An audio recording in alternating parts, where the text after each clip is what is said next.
Greetings, everyone. Welcome to RPGibberish, the podcast where our hosts go away on many, many, many adventures and then eventually come home to tell the tales. With me today are two fellow distinctive adventurers. The first one being Shintai. Welcome back, good sir. How you going? Hey, thanks. I'm doing good. That's good. This is not bad. No, Just not bad. not bad. Just chilling. Alrighty, Pretty and much. our third distinguished adventurer is, you've just heard him on our very, very long Operation Rainfall episodes, and that is Muragaru. Welcome back. Hey, thanks for having me A- again. Anytime, And with this, I have a big announcement to announce to all our gracious listeners. As you know, I usually do RP gibberish with fellow YouTuber Aerodynamish. His work schedule has become extremely hectic and does not have a lot of free times these days. So he won't be joining us for this episode, but he will try and get back on for a few episodes here and now. So he's definitely still part of the podcast, but he's just trying to deal with work and everything right now. So I wish him all the best and whatever's happening. And Shintai and Taylor has opted to help the podcast out whenever there's a recording or whatever. So so thank you very much, good sirs, for helping me out. No problem. No problem. Thanks for considering us. Yeah. Anytime. But we'll get straight into it. This is the first optional dungeon of 2012, and I decided last year that I wanted to change things up a bit and introduced a couple of new segments. And the first segment is going to be the discussion. And what the discussion is, it's basically all the hosts here will talk about a certain element present in RPGs and discuss the differences, the pros and cons, and whatnot. It's kind of like my dissecting the RPG on my RPG Swagman channel, but in a group format. And for the first discussion, we're going to talk about world maps in RPGs.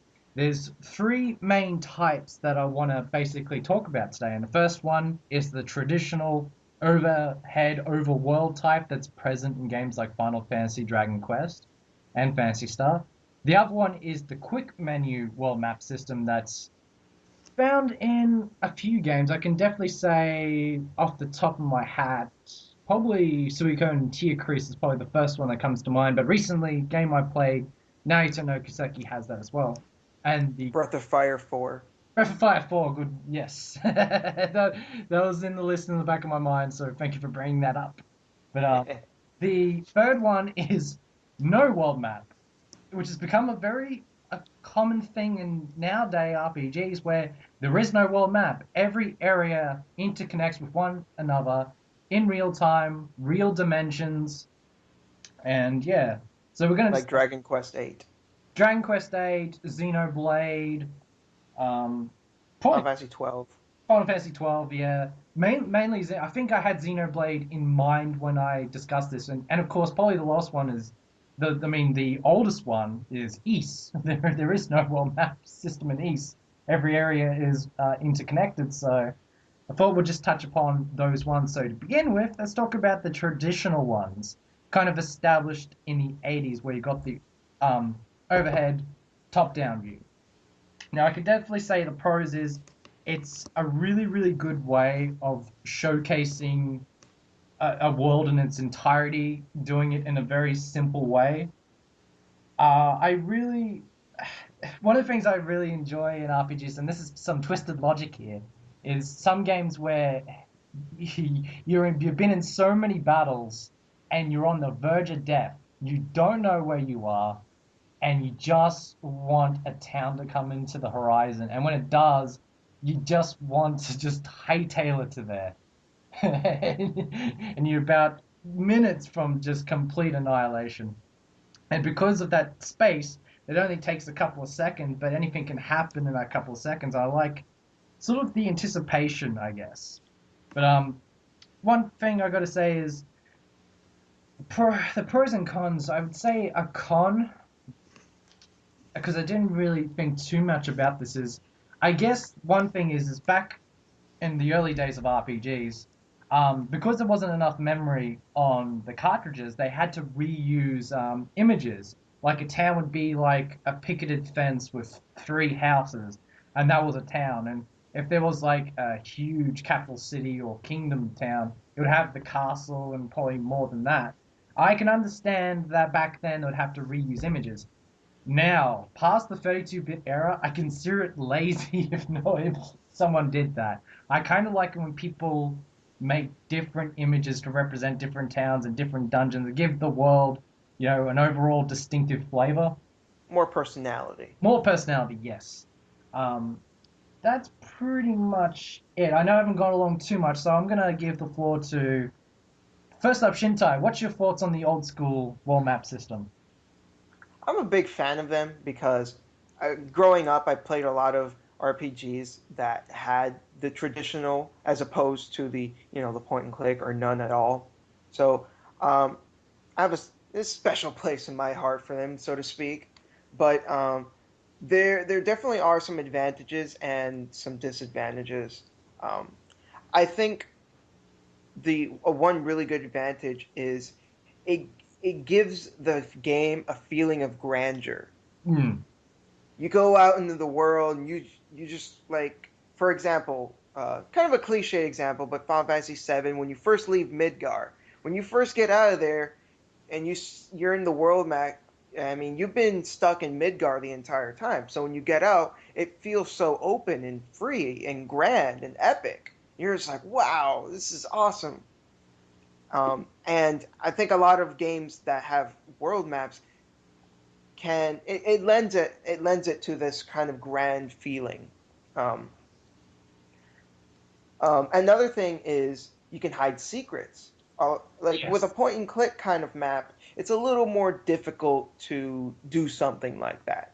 But in the more traditional kind, you can put hidden dungeons, you can put like secret areas where you can learn, special techniques, different things like that, special items and weapons and all that cool stuff.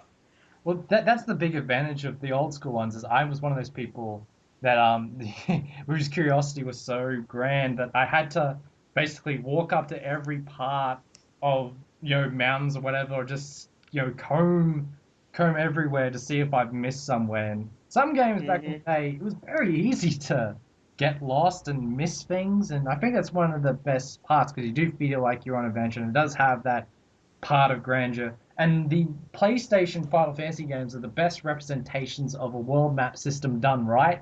Everything has a distinct flavor, its own character. Especially Final Fantasy VIII when you get to Estar. Good God. It's like Oh yeah, a small country. yeah. Just, But that actually kind of brings me to what I think is one of the negatives is it is a lot easier to get lost. yes.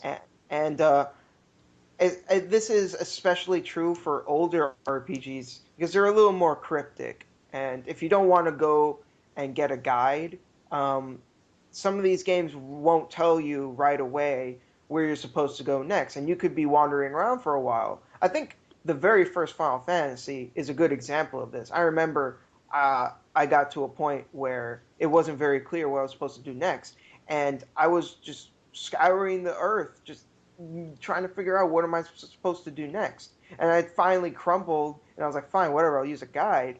And I was like, how the hell was I supposed to figure that out? And it took me so long that I was so over leveled from like just running around the world grinding that like the rest of the game was too easy. Now that was like me in Fantasy Star. They do give you hints, but you couldn't go to just one person. You had to kind of go your way, talk to everyone, and they give you Twice. some direction. And most of the time you need to go and grind and everything. And depending on where you hit, it could mean life or death. But it wasn't as bad as Final Fantasy 2. You could literally walk into the wrong zone where enemies were 10 times as tough and just kills you without a second thought. And you're just Yeah, I do not like that game. like, Haters, you're all haters. I don't like Oh, you like it? Oh, I love that game. Oh, wow. I'm sorry. Shintai, we're gonna have a talk. Yeah. Well, actually, I'll give the floor to Taylor. What do you think of old school world map? Because I know you're an old school RPG fan like myself. Well, I wanted to kind of touch up on a couple things that we mentioned earlier, and that's how Shintai had mentioned about Final Fantasy VII, and I think they did a really, really good job with that artistically because Midgar feels so grungy. It feels so constrictive in a way because it's like you have piles of trash everywhere, and it feels very claustrophobic. I guess you just kind of like Dirty. it feels dirty. Yeah. When you play Final Fantasy VII, it just gives you an impression that you're going to be there for the entire game until they throw you out, and you're just like, oh wow, this is just part of a big world. And I think the payoff's much better, and the surprise of awe is much more better than most RPGs. Yeah, and so that's definitely where I think it helps kind of bring a new nuance to the overworld map because it gives that kind of free feeling as Shintai had said that kind of like well, not the illusion, but that kind of feeling of grandeur, and it's really, really nice. And I I think because of how we've kind of progressed up until nowadays, like everybody kind of likes these really big. We have these really, really huge towns, and so there's so much exploration in the towns itself. You kind of get away from it nowadays, which is a little unfortunate. But and also the point about getting lost.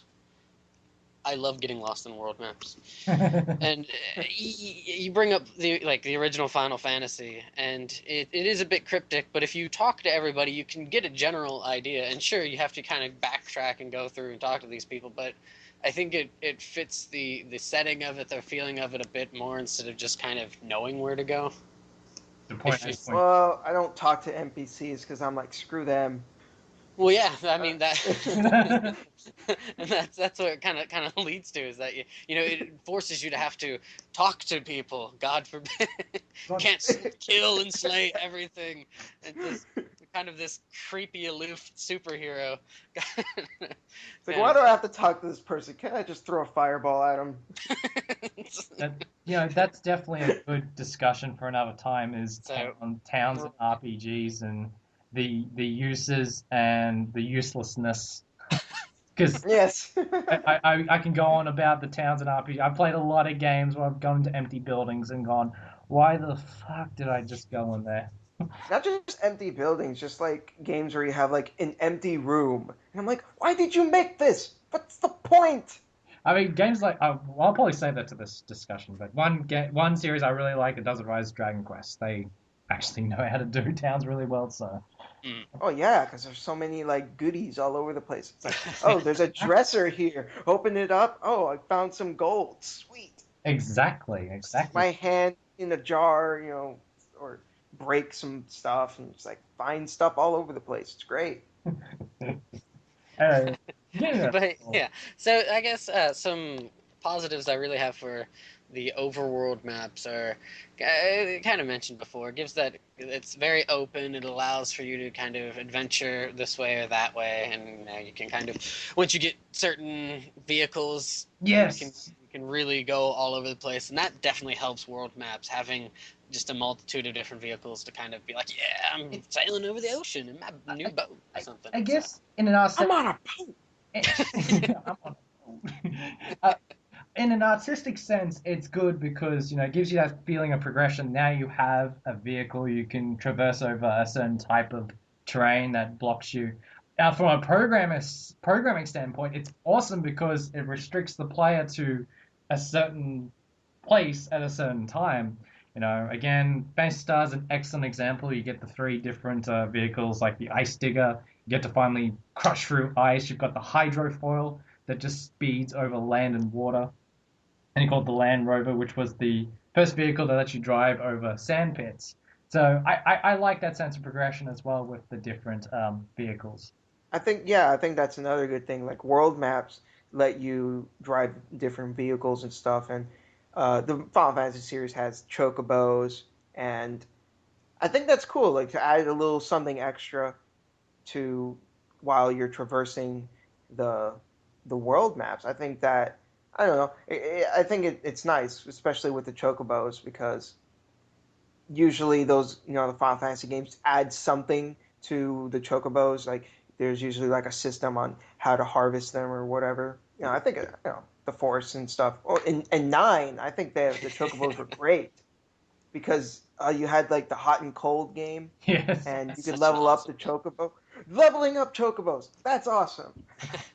I, As I'd say, Final Fantasy did that right, because you don't get into fights in chocobos. That's the one thing that really irks me with overworld maps. I don't mind getting into fights on foot or something, but when I'm in a vehicle or in a boat, having to fight some like sharks on a boat. Oh yeah, I always thought that was silly. It's like, do they just like wait in the water and I, then jump out on top of the boat? the, It's like, come Yeah. on, let's do it. the major two exceptions, of course, is Fantasy Star 4 and Wild Arms 3, because you actually get to fight with the vehicles, and that was extremely awesome. I I remember, like that for four, but the fights are very. It's usually the same thing or something. I mean, it's really cool seeing the dashboard with all the lights and stuff shining, but it's and it has different music, but it feels like they could have added a little bit more variety to them. I felt. well, I think it's just the case, that you not only do you have the dashboard, the music, also you have the weaponry. And just the first time, it's just like, yes, I want to fire the cannon. You see this huge. I think another game. Everything dies. Being 10 years old, just like, oh my god, this is so cool because I haven't played anything else like it up to that. Mm. So that was really cool. Wild Arms I 3, think. hey, Wait. I think another game. Skies of Arcadia. Have you guys ever played that game? yes, I love that game. One of my favorite RPGs. That game has a really cool uh, world map, and I love being able to fly around and get into like airship battles. I think that game handled that really well. You actually bring up another good point about this world map system, and it's actually a positive and a negative. I like it when they go out of the way to have a different style, and you just mentioned Skies of Acadia there, where you travel through the skies, and it's really good. The pros and cons is you're traveling through the sky, but some people might be put off with how long it takes. Now, Skies of Arcadia has, I would say, a decent sort of time frame. Hmm. Suikoden 4, on the other hand, doesn't. I love the Suikoden series, guys. The world map in that game is probably one of the worst ever. Because if they wanted to give the player the mindset that you are sailing an endless ocean, mission accomplished.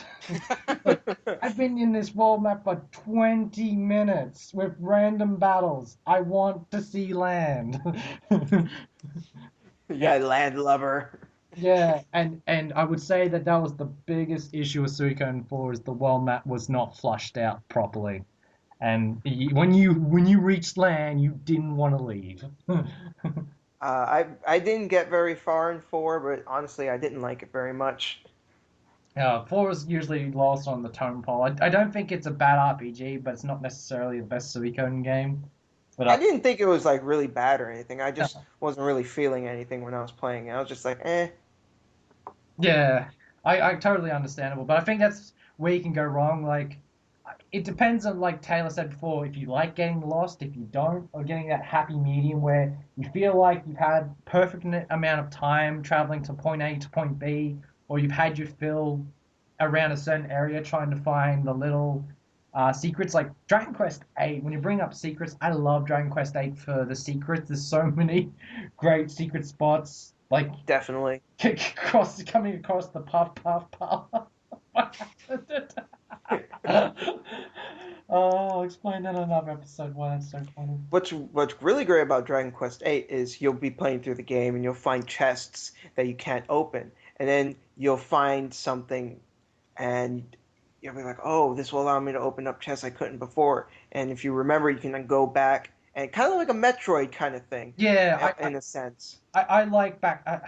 I've met a lot of people in the community that despises backtracking, and I might be one of those few people that actually really loves backtracking. Probably one of my favorite elements in video games in general. I like the fact that I see something that I can't go through, Do anything about. and I have that in the back of my mind.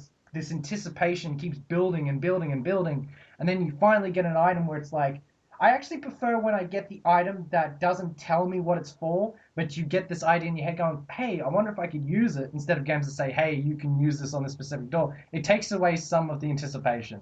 But, I like the old school RPGs, like, get a key. It's like, now I'm going to go back to every chest and see if this key works on it or not. And see if it was a waste of time or not, which usually, most of the times, isn't, because it's just having fun with the anticipation, so I guess, yeah.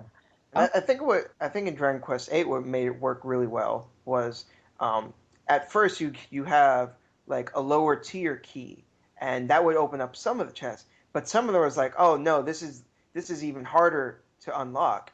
You need to get an even better key, and you're like, oh wow, this whatever's in here must be really awesome. It's actually a common thing in most Dragon Quest games. I think some games sort of miss it out, but it's not something new. I can tell you that now. That's why it's one of the many things I love about Dragon Quest.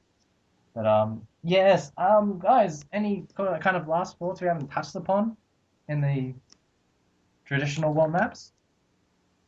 The only thing I can say is I think they kind of worked better, like in 2D as opposed to 3D, because honestly, one of the biggest problems that I've encountered with 3D world maps is the camera. Yeah. Um, Yes, I probably will agree with you there.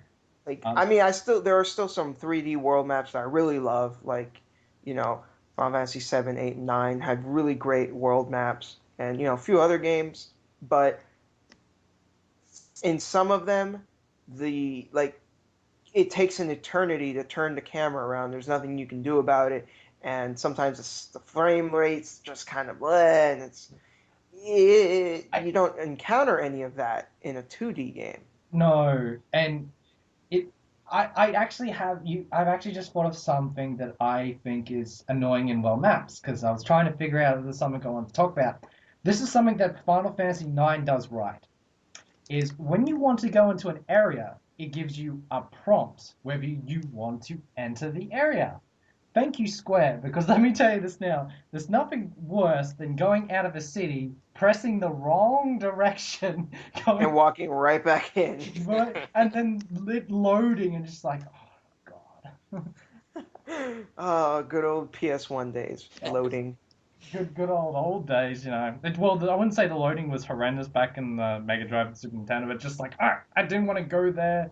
I guess touching a bit on airships, as much as I love like the feeling of being in an airship and flying over the world, sometimes controls with the airship getting in and getting out, it always confused me.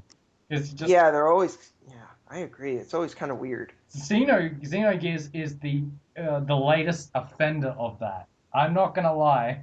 I found that the getting into there was very yeah, I had issues. Not just that, but some of them have like really weird controls to just being able to fly around. Yeah, ascending, descending, turning around.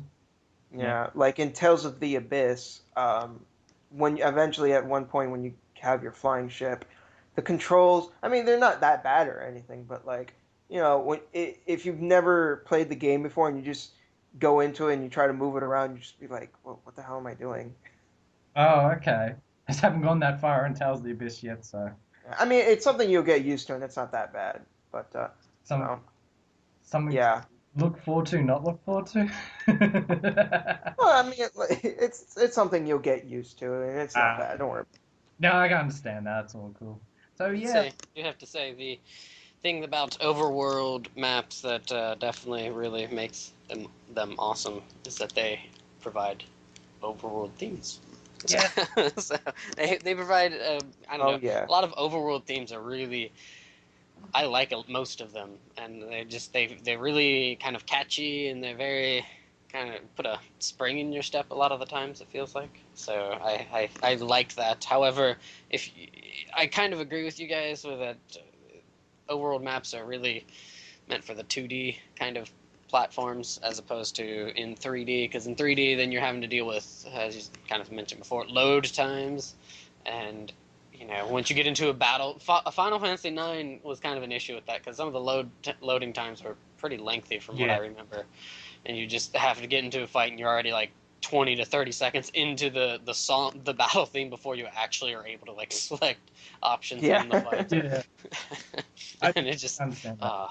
so Now, so yeah, we'll touch upon one composer later on in the episode, but I Polyworld map themes are probably one of my favorite pieces of music of the soundtrack. I could give like, I know that you touched upon this in your channel before, Taylor. So I remember when I was talking to you about that and was coming. I actually sat down for one day and thought, what was my favorite world theme? And I didn't want to play favorites, but I actually do like the Suikoden 2 Adventurous Journey, as it's called. I really like that theme. There is a really great sense of adventure in that track, and I really, really love it. But favorites. alrighty, actually, before we get to the next one, I'll probably dig into your gentleman's brain, but best world map system, old traditional one, if you could pick one game that it just stood out. Wow. Yeah. Even I'm if it's not not really your sure. favorite, just one that just comes to mind. I'm not really sure. Never really thought about it. Um, I kind of liked Breath of Fires, the second one specifically. Oh, I love that world map. Because it's one of my favorite games on the Super Nintendo. I really did like the music. Um, Hmm. the co- it's weird to say the colors. I really liked the color scheme of that map. It wasn't too bright. I think that just the color scheme of that game in general was Yeah, really great. it was. It was really really good. And there was so many distinctive places being a Super Nintendo game. Hmm. I definitely agree with you there. It's a really really good world map. Make me want to go back and play it. I haven't played that game in ages. One of my It's a very imaginative world as well, which lends itself to the world map. Yeah. It's kind of the happy side and sad side to that. Is when I think of Breath of Fire, I think of the good times. It's my favorite Capcom property, and it's just really sad to see how it ended up. You know, it makes me sad. I mean, a lot of people nowadays are going through the pain of the Mega Man Legends 3, and guys, Uh-huh. you're a part of that. You're a part of that, and you know the feeling of sadness. Well, I was in your shoes with the whole Breath of Fire 5 and Capcom saying we're not going to make any more because you didn't. Yeah, I was really angry and sad because I wanted another Breath of Fire game more towards the traditional sense. And it's just really cool to see a poll in Famitsu that the Japanese audience would rather a Breath of Fire game over Monster Hunter. And they still haven't done anything. And I'm like, are you serious? You know? Capcom, you're a bunch of queefs. HD Breath of Fire, please. Ah, that's all I'm gonna say. That would be so amazing. I mean, Imagine Ryu turning into a dragon in cell shaded graphics or something. Ah, yes, too awesome. it was you I discussed with this, but I actually specifically said Breath of Fire needs to be cell shaded. You know, with the original artists. If they brought that to life, and they kind of have with the Last Ranker, but if they did that for a Breath of Fire game, it would look so artistic, so imaginative. It looked beautiful. As long as the characters doesn't look like Ursula from Breath of Fire 4, she sucked. I did not like her. But anyway, Taylor, any examples come to your? A few that come to mind. I really can't pinpoint and say this is maybe the most sentimental to me is the original Final Fantasy, just Mm. because that's the first game I played. Well, not the first game I played, but like one of the first games I played. I played it for so long, whatever, yada yada yada. Another one that really comes to mind is Terranigma. Oh, Oh, good choice. But was it? Did you have a favorite between the underworld and the overworld, or you just like them both? What do they call it? The Crystal World or Crystal World is. Yeah. Yeah. I don't like that one as much. It's really cool. It's really interesting. It's definitely different. But I was a much bigger fan of the overworld. I just loved how the overworld was kind of pieced together and just and the fact finding all that stuff on your own. and the fact that that was the first game where the overworld was our world. It was planet Earth. Well, you can kind of make the argument for Dragon Quest III in a way. You can kind of be like, oh, this is it's definitely modeled after the Earth. Hmm. If you, Illusion if of you Gaia as well. Illusion of Gaia. Just yeah, just Illusion of I mean, you Gaia, go to the sadly. Great Wall of China at some point. yeah. And Angkor Wat. I remember Angkor Wat because that place gave me a lot of bad memories. That game gave me a lot of bad memories. Oh, I love the Illusion of No, Gaia. I love the game, just not that area. We're gonna have another talk, Shintai. We're gonna be talking for a while. We're gonna have a lot of talk. Another one that comes to mind is Rudra no Hiho, but that's more because of the music, or Treasures of Rudra. The music is complemented with the battle music for the overworld theme and stuff, and it changes with each chapter or different storyline you take. So, and because it spans over X amount of days, 15 or so, as you're progressing through the game, the actual planet changes.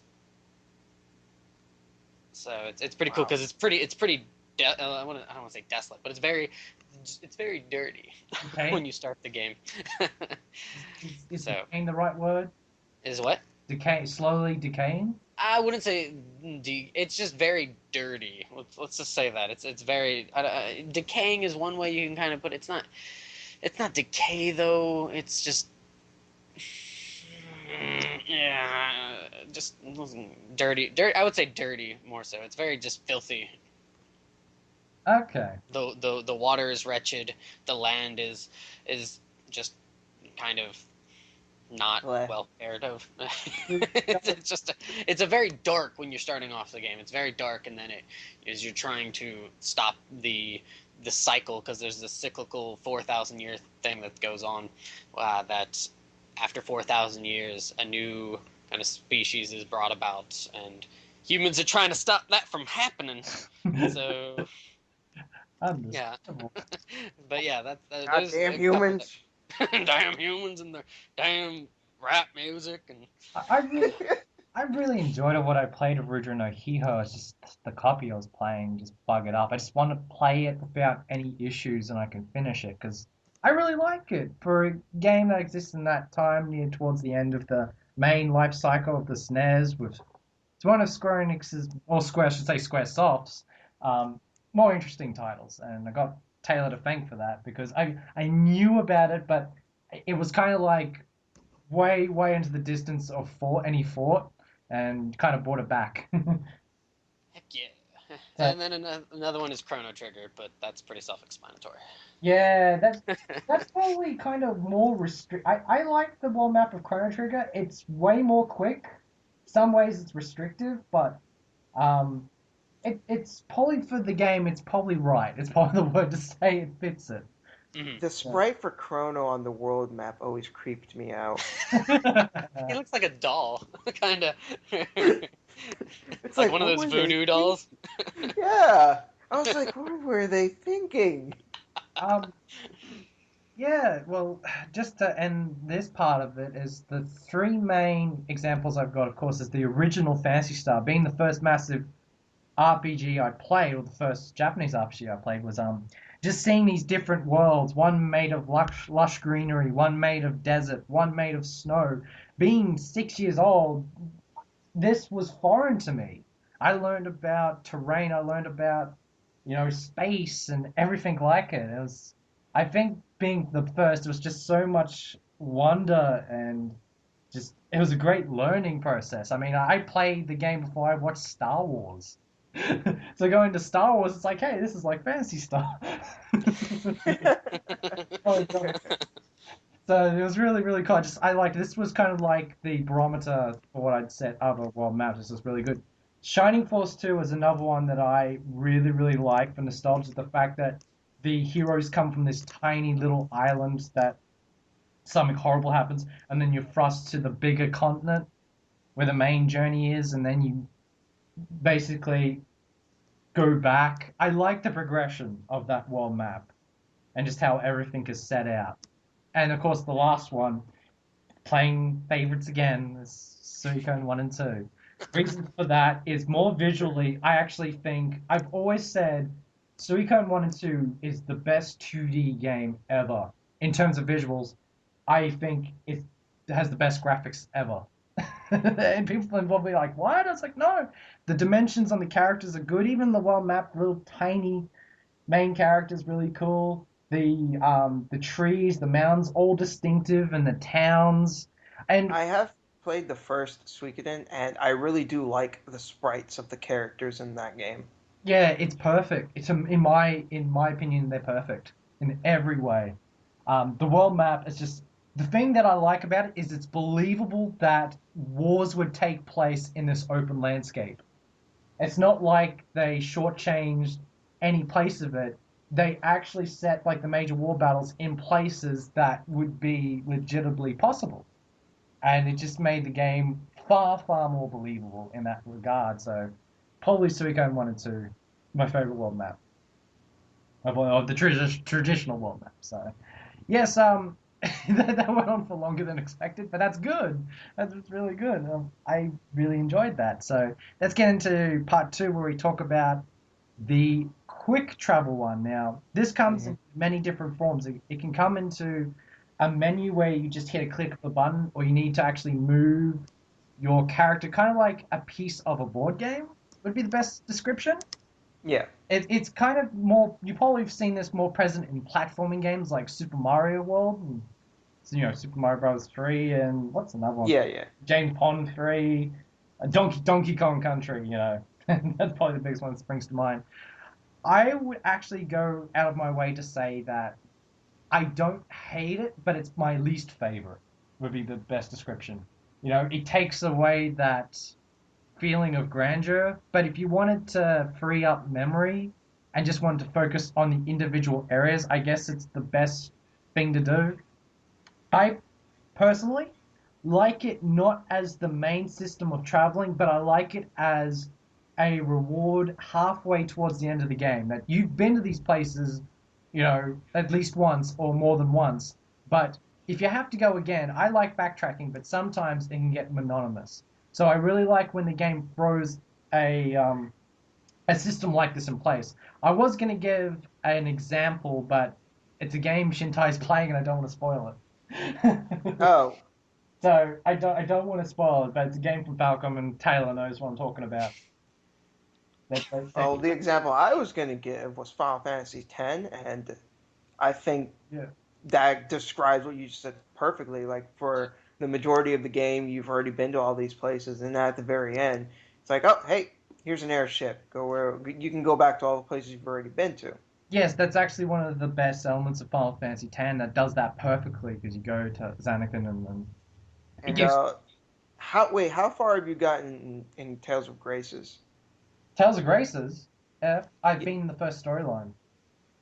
All right, well that does the same thing as well. Yeah, when you when you get the spaceship. Yeah, I liked that. I really liked that because it was very specific with the location and the coordinates. But I must say Yeah, that took me a while to figure that out because I was like, how do I do the free coordinates? Because it would automatically lock on, and I must have skipped over where it tells you to do it freestyle, and so that took me a while. But once I figured it out, and you scan the world map and find areas, I liked that.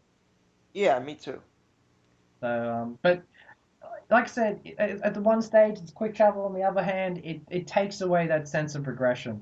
In one way, Persona 4 does this as well, right off the cuff.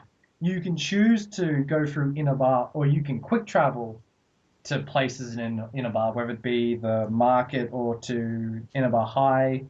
It didn't bother me because the town is Pretty so small. so yeah so big that it doesn't matter. And if you want to, it's more catered to a desire. If you need to go to the weapon store or you need to go to an event at Inaba High or a social link, I think it fit really well. Uh, another Agreed. another type of this quick well map, which is good and bad, is when they add a timer to it. They do this in Suikoden's tier crease, where if you go through a certain area, that's a day or two. And it's good and bad. because there is some characters that if you take too long, they are gone from the game. Ooh, ouch. So that's annoying. You know, Should have hurried up. well, actually, what happened was I ended up reverting to an old save file, got it, and got all 108 There you into code, and I That's do. how you do it. go. Old save files to the rescue. I don't falter when it comes to collecting 108 stars. I make sure that happens. But I guess the other one, I know Shintai will get a kick out of this, is Final Fantasy Tactics. That has a day system as well.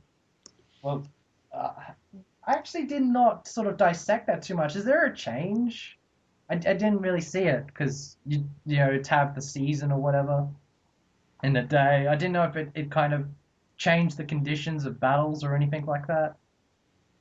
To be honest, it's been quite a few years since I played Tactics, so I don't quite remember. But I think it did affect some things, but don't quote me on that. No, I haven't played the PSP version in a while now. I'm sort of I have a I back. need to get the PSP version. Yeah, I I need to replay it. I haven't played it in a while. War of the White Lions. Probably my favorite of the Evil East games, which I'm not too fond of, so that's saying a lot. So all right, I'll give the floor to you, gentlemen. Is there any sort of what's your thoughts on the whole quick travel world map system? You first, Taylor. Oh, me first. Okay, okay. First. This is, all right. I guess things I'm put on the spot now, but the one that comes to mind, and I think it really showcases a very the dichotomy between the world map as opposed to this kind of point and click is the remake of Lufia 2 or the re-envisioning of Lufia 2 on the DS. And so Lufia 2 was made for the Super Famicom, Super Nintendo, and it had its open world map, and you're like, yay, traveling, going all this which way and that. However, in the DS version, they totally got rid of that and put in this just kind of click to go here kind of thing, and it killed a lot of the adventure that, and kind of that whole, the joys of adventure that you had for Lufia 2 when it came to this game. And I mean, not only did they butcher that game a lot to begin with, but that there was, it stung. It did. It stung a lot. But I haven't played it, and every time I hear from you, all these different elements, and it makes me want to go in the corner. yeah, Put my yeah. face palm, just like, oh, this isn't happening.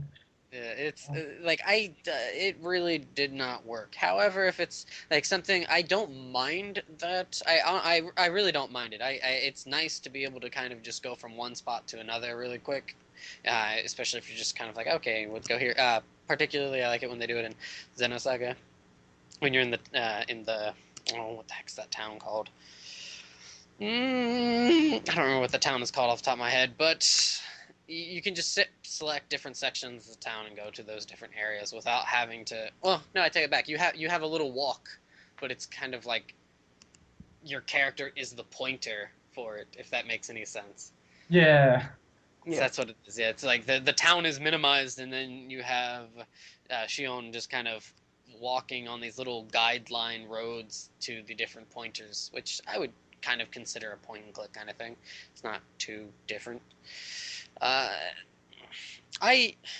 really don't mind them. It definitely, like I said, it kind of cuts away from the sense of adventure a bit, and it focuses more on different aspects of a game. So you're when you take that adventure away from the world map, you have to put it in to things like the town. So you have to make a bit more. The town's a bit more expansive, a bit more kind of secrets here and there, kind of thing. And you also have to kind of concentrate a little bit more on the dungeons and making the dungeons a bit more dungeony. a bit more. So yeah. But It's funny because the reason I decided to put this topic is because of Naoto no Kaseki has this system. And this was actually what brought up the whole entire topic for this episode. Is I was 50-50 on it. I didn't hate it, but I didn't love it either. well, in Naoto, I think it works just because Naoto plays like a like an action RPG platforming Yes, the game. platform element is heavy in that game.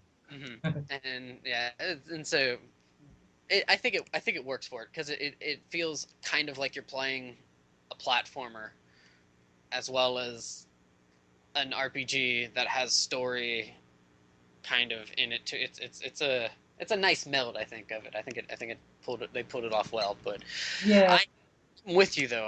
I'm not a big fan of kind of the select thing. I can tolerate it, and I'm kind of like, okay, we need to. I see you kind of focus a bit more on this kind of stuff. Okay, but I prefer the more open world map stuff a lot more. So righty. Over to Shintai. I actually don't mind them. I kind of like them. I don't want them all the time because, like I said, I do really like a traditional world map, but I don't really dislike them because I think there are some advantages to them. And I guess it's a little subjective getting lost, but you rarely do get lost with those kinds of things. And like I said, subjective. Some people like getting lost, some people don't. But to those who don't, the point and click map system works really well. And you just, like, no bullshit, you just get to where you want to go to. And you don't have to spend, 10, 15 minutes walking trying to get there. You just look at the map and it's like, okay, I need to go here. Click, boom, there I am. And for games like Tales of Graces or Final Fantasy X, if you're missing something and you know where it is, then you can just immediately just go back there, get whatever you missed, and go back and do whatever you were doing. And I think that that's really convenient. But I do agree that a lot of the grandeur is lost. Uh, maybe in a game like Final Fantasy X or Graces, where you have to go through the world first Yeah, before you get that option, you still get some of the grandeur, but it is a bit diminished by comparison to something with a world map. So I think it kind of balances itself out with its pros and cons, honestly. there is one game I thought that would have benefited from. I know Taylor might disagree with me here, but there's one game that would have benefited from a quick travel system towards the end of the game, and that was Legend of Heroes: Tears of Vermilion. That that felt like I was going back and forth a lot. I know most of it was story based, but I kind of wished I had a quick travel system towards the end of the game. We need to go back. I know they specifically wanted you to go back, but I don't know why I wanted to quick travel it. I think I'm gonna because I don't. I'm gonna. Yeah, I think I have to kind of politely disagree with you on that one, Swagman. I think because just because. Well, I don't mean You're that just you're to be really like, hey. wrestling with that.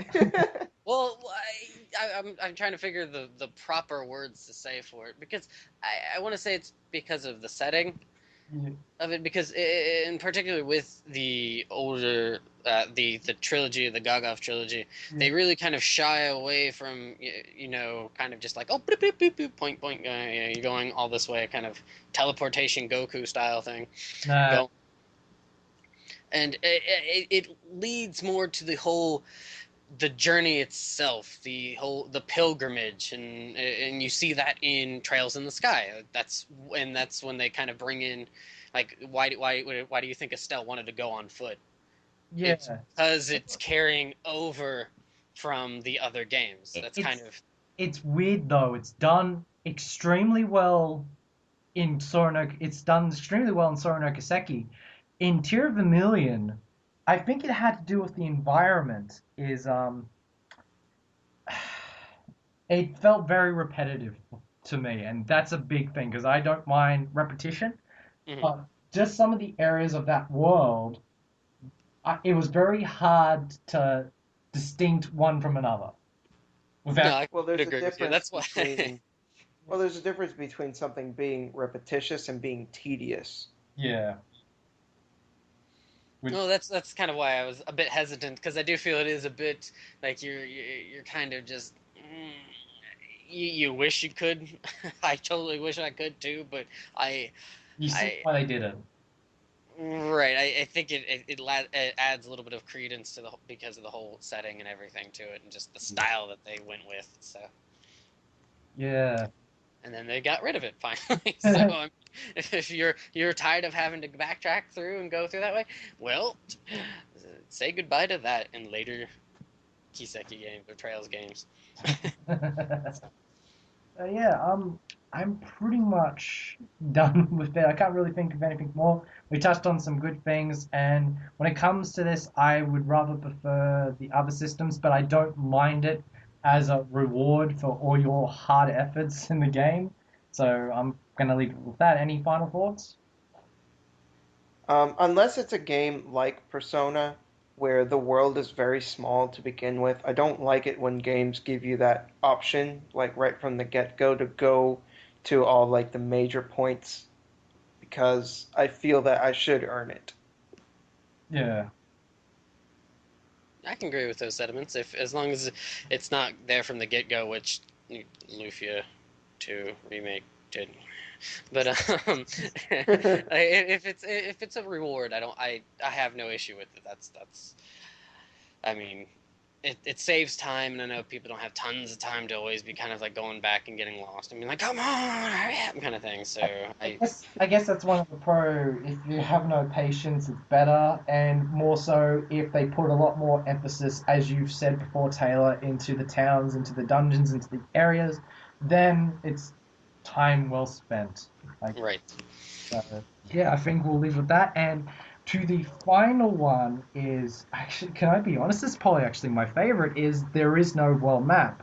I love traditional world maps, but I really like it where the world connects in real dimensions where when you get out of the town gates, you know, you just. I think when I thought of this, Xenoblade was on the mind a lot, especially when you get onto the Bionis leg and just see this expansive world, and the music helps a lot. Just like, welcome to Xeno, this is where the game truly begins, and just like, this is awesome. This is like, I really do feel like I'm in this giant world, but I can't see from the distance. I just have to keep going and keep going. And I personally think the sense of progression is a lot more with these games. I know with East, it uses the system to a very minute degree, but I kind of like it. You got your town, you go out to Minia Field, to the Septic Village, up to the mountains, to the shrine, you know, and so forth. And I like it. I like the sense, and because the game is so small, getting back to Minia is not a problem. Just you can just envision Adult running at full speed, which in the Sega Saturn version he actually does, which is very very cool. But other games like Alundra, I don't want to start a whole if this is an RPG or not. We'll just say for Invention RPG games, Landstalker, Alundra, you can say Legend of Zelda. Well, most action RPGs, Secret of Mana is a very good example that Yeah. done extremely well because the thing about Secret of Mana is it gives you some points in the game where you feel like you're just on the average world map because it's got the world map theme and it connects to different areas. And then later in the game, you get Flamey, which is probably one of the best sources of flying ever.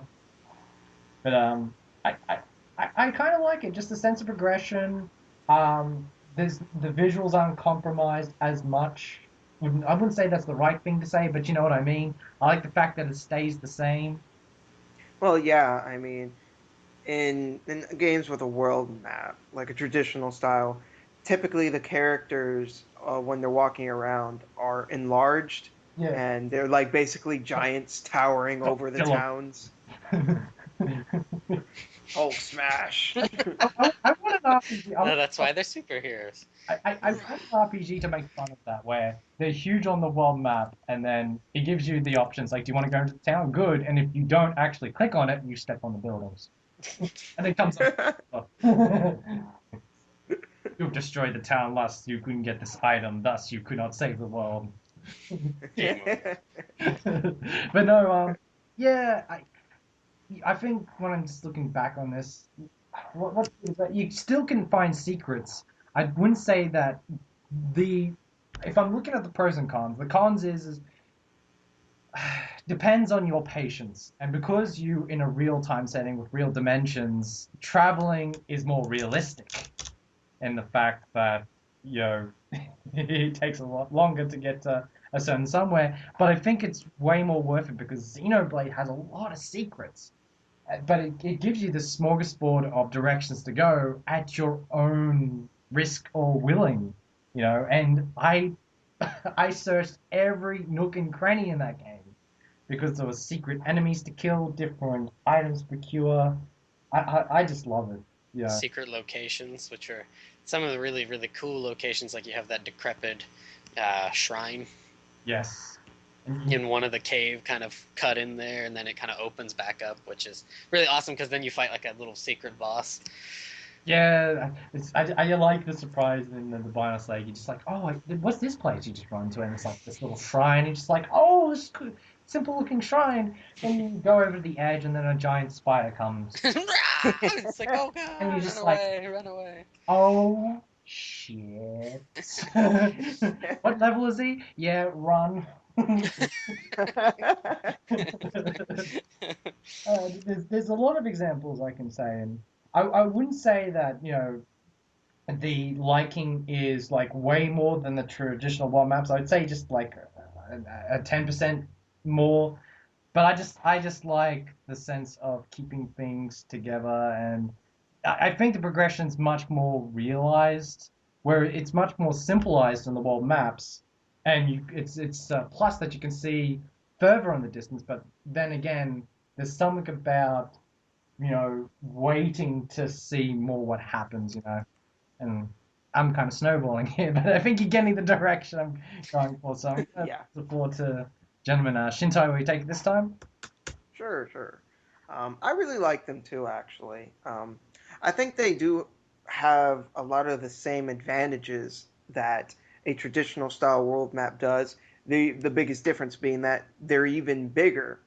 Um, I don't think you can quite appreciate the same scope as you can, comparatively speaking, because in a more traditional style world map, you have more of a sense of The this is the area. world map, and you can look around the world map and you could see, especially in like an airship, you can see around the world and stuff. And you don't get that quite as much in the real time based uh, no world map thing, but it still gives you this sense of I'm going on an epic adventure, and I think that's a magical thing. And I I think think that's something that a lot of RPGs have. And it's one of the things that makes RPGs really great. That feeling of grandeur of just going like, I'm going on this adventure. I'm going to, go save the world and fight monsters. And, it's just a really good feeling. And I think that definitely helps push that feeling.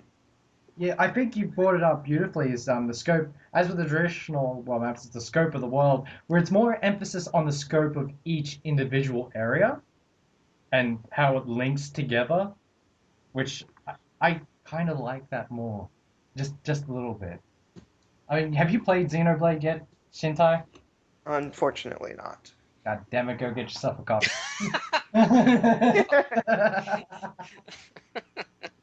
uh, it does it so well. I cannot stress that enough. But yeah, Taylor. Up to you. Uh, I really agree. How Shintai definitely put it better than I would have probably stumbled over trying to say it. But it definitely the lack of a world map and you're kind of traversing through these different areas is really it's actually something I had to kind of get used to because when I had first played certain games like Secret of Mana, it was really weird for me because I was so used to traditional world maps. I was just kind of like, what's going on? Where's my world map?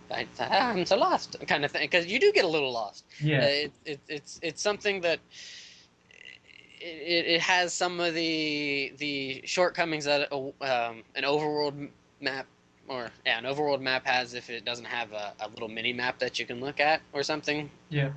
is that you might get lost, or you might backtrack some way, and then you just spent 5-10 minutes going back to this town or this section of the game that you really didn't need to go to, and then you're like, okay, well, I gotta go back this way, and okay, I gotta go this way, and it can be a little disorienting.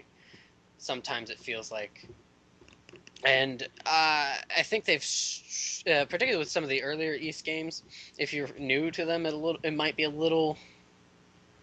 Well, the older East games, if you try to play those for the first time, you're like, oh, it's not too difficult. It is kind of simple, but it's a lot more open. Well, Uh, one is, two is, oh, two, yeah, to just labyrinth of the game, just labyrinth. yeah, Even yeah, even ruins of Mandoria. There's things lying around. It's just like corner. yeah. So, yeah. And two is a labyrinth of a game that really, really, really tries hard to make you not like it. Oh, so that's where I succeed because I love that game. No. I can understand your way of thinking though. Even as narrow-minded as it is. I actually really liked Star Ocean. I like how Star Ocean was. Yeah, Star Ocean. That's a good point because a lot of people, because there's people that play Star Ocean and then there's hardcore Star Ocean fans, and the people that just play the games may have not know too much about the original Super Famicom game. That game doesn't have a world map. No, it doesn't, and I loved it. Oh, really? No, Yeah. Because I played the PSP version. Yeah, it's a big change. Yeah, because the PSP version actually adopted a lot of the elements they introduced in the second one, in the second story. Yeah, and two, I was playing one, and I was just like, wow, this is exactly the same as two. Oh, it's not. No, they changed that to please the newer fans. The original one, it's just no world map. Right, and Now I wanna play the original and see what's different. it tried. It's definitely for the story behind it, how it came about and everything, and how it was made and everything. I think it's a really, really good game, and I liked not having the world map in that regards, and it actually was the game that kind of got me to be more accepting of games without world maps, and then I started playing other games like East and stuff. And East, a lot of the newer East games streamline the process a lot because even though you have this open area, a lot of it's more paths kind of thing. And the visuals are much more diversive. I definitely say that the newer East games are a treat in that regard. That they don't really. It's probably the least repetitious of that kind of system. And I liked them not having the world map kind of where you could click the thing eventually near the end there for 10. I don't mind because I know 10 got knocked on pretty hard for going down that quote unquote path, and 13 also gets that knock for you're going down a straight line corridor for X amount of time. But I personally don't mind that sort of thing if it's fitted into the story. Well, I wouldn't say fitted. If it complements the story, kind of. When I'm don't want to get. Yeah, I know I brought up the wrong game for that. But... No, it's not the wrong game. It's in the wrong series though. I was gonna bring up Final Fantasy 10-2, but I don't want to create. I don't want to create this. I know both you gentlemen know my feelings toward the game, how overreactive I could be, but I don't like anything about that game. I think a lot of people can be very overreactive to that game for very justified reasons. So I'm not going to just comment on the world maps, the lack of, just the quick one, because that game is just shit in general. So I'm going to leave it at that. But yes, I do have to say one thing, is that for the lack of world map, I think it really works well with a series like Fire Emblem. And you're not traveling. I don't mind having the kind of the move your piece around like a board game kind of thing, point and click one. But Not for Fire Emblem. Leave it alone. Good. So not to take this topic into overtime, you just introduced one more. One more, the fourth one I was trying to think of. That there's the traditional, the menu, the no world, and the storybook, which is Yeah, I kind of clumped it in there. Sorry. no, it's good. It's good. I was trying to think that fourth one, and you just brought it up. The story one, of course, that's probably the one that has the least sense of well, it has a sense of progression, but not of adventure because it plays like a book. Right. Which is good in its own way. And it's good. It's really good in its own way. Valkyrie Chronicles is probably, in literal terms, takes this to that step, but you can actually flip back, which is really cool. But what I'm getting at with Fire Emblem, it's chapter to chapter to chapter, and the game just pushes you. It's like watching cinema and reading a book. It just tells the tale as it is and goes straight to the battle. I mean, you do get the option of going into the towns and getting your items, go have some few bouts in the arena, depending on which game it is. It does it really well, but we're getting. Yeah, it's an acquired taste, Yeah, I would say. So. I just think it suits Fire Emblem really well. I couldn't. I think another game that does it is the first Vandal Hearts. Yes. I really, really liked that game. I think it was my first. It was my first grid-based RPG, and it was really awesome. I beat it a number of times, and it you're right. It doesn't really give you a sense of adventure, but it always made me feel like I was going forward. It always felt like I was always progressing, and it always made me feel like everything I'm doing has meaning, not just in a gameplay sense, but in a story sense. Yeah. Like, there are very few times in those kinds of games where there's a battle just for filler. Usually, it's an important battle. Yeah. And that's something I really liked. Extremely more emphasis on story and events than Yes. other RPGs are. Because those games are very much cutscene, battle, customize, rinse and repeat. Spaniel Arts was the first strat RPG I played on the PS1. At that time, I was a big fan of them, so I was actually hoping that there was a game like that on the PS1, and Vandal Hearts came out alongside Suikoden, and I'm just like, this is cool. I mean, I love Suikoden a lot more, but this, I would definitely say is, well, because we didn't have Final Fantasy Tactics in Australia, it's probably the best strategy RPG on the PlayStation 1. That's another. It's definitely one of the best. Yeah. The second one, though, woof. We've actually already talked about this in an interview we've done on your channel before on our of Vandal Hearts, but I'll have to put aside and we'll do an episode on RPGibberish. We'll talk about 1, 2, and Flames of Judgment. I've not played Flames of Judgment. Yeah, I haven't. Get cracking. I haven't finished it. I've actually got it downloaded. I just need to play it. Oh, do you like it, Taylor? No, I'm just saying. I've not played any of the games, but gotta get cracking, get working on that. Well, you need to get You should play the on first the other ones. And it's not very lengthy either. You're not gonna break the bank, trying to find it either. It's good. Go play it. You get cracking. What are you talking about? I'm not the one who's gonna be doing an episode on it soon. So. Raggle rock. Down. We've strayed way off topic. Any final thoughts on, or any examples of what you think is a really good game that doesn't have no world map? And that does the storybook kind of thing? We'll go back to the no world map. And if you want to also choose the storybook. Okay, well, this isn't technically an RPG, but it has RPG elements. Yep. Which is Darksiders. Okay. That's a good choice. And a lot of people actually say like, oh, it's Zelda mixed with God of War, but I like to spite those people and say no, it's Soul Reaver and Devil May Cry. So that's a very interesting choices there. I can actually say that. I say it's more like Soul Reaver by comparison because and typically in a Zelda game you have Hyrule Field, and Hyrule Field kind of connects to the different areas. Yeah. In Soul Reaver, it isn't like that. The world is one giant, uh, continuous world with different nooks and crannies, and and there's no towns either. And there's also areas that are inaccessible to you due to your lack of certain abilities. And in Zelda, it isn't quite like that. There are in some instances, but it isn't as focused as it is in Soul Reaver and in Darksiders.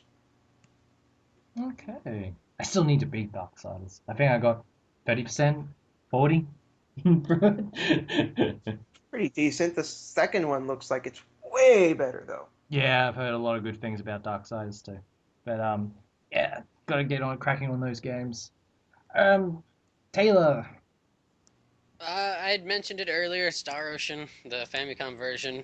That sits well with me, as well as you had mentioned it, Secret of Mana. Yeah. So I think I choose the earliest representation would be Secret of Mana. Because it wasn't until later on I became a big fan of East. I definitely would say now, of all the games, I really liked East 7. I really loved Altair. It was Mm. really fleshed out. I loved it. Most of all, but Xeno, you know, when I say Xenoblade is my favorite game in the Wii, I don't take that lightly. That game does so many things well, and that's one of the main things. It just gives you this wonderful, expansive world and this really, really grand journey. So, Most definitely. so I'll leave it at that. And that does it for the first RPG discussion, which went on Phew. nearly an hour. Cool beans. which is far more than I expected, but it was fantastic nevertheless. So, guys, comments. Did you like the discussion? What would you like to be discussed on RP Gibberish? I've got a few ideas, but I'm willing to take any ideas that you're willing to come up with. So, post them down below. We read them. I know I do.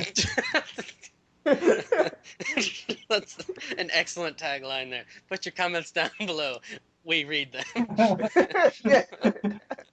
Sorry. It's not intentional. It's just one who can't segue into things. But anyway, let's line things up. Let's just talk about games we've been playing recently. Just very, very quickly, and I'll give the floor to you, good sir, Taylor. Me? Well, I am very quickly. I just, honestly, I had finished Fire Emblem Awakening, which is the newest Fire Emblem on the 3DS, I don't know, a couple weeks ago.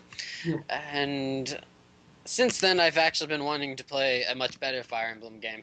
So I put in Path of Radiance for the GameCube because I hadn't played it in Woot. years. Love that game. Yeah. Game's awesome. And so I've been playing through that. I'm nearly done. I've got about 3 chapters left, I want to say. So, yeah, totally rocking it with Ike and Co. And the Grill mercenary companion group thingy-jig.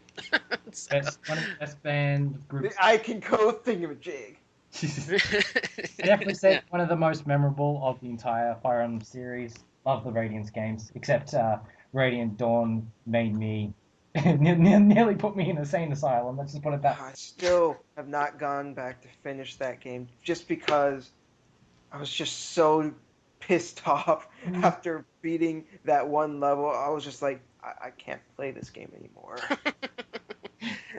Well, I plan on picking that one up and beating that again after I beat Path of Radiance. So, Radiant Dawn. That one level where you're playing as the freaking princess. All those levels sucked.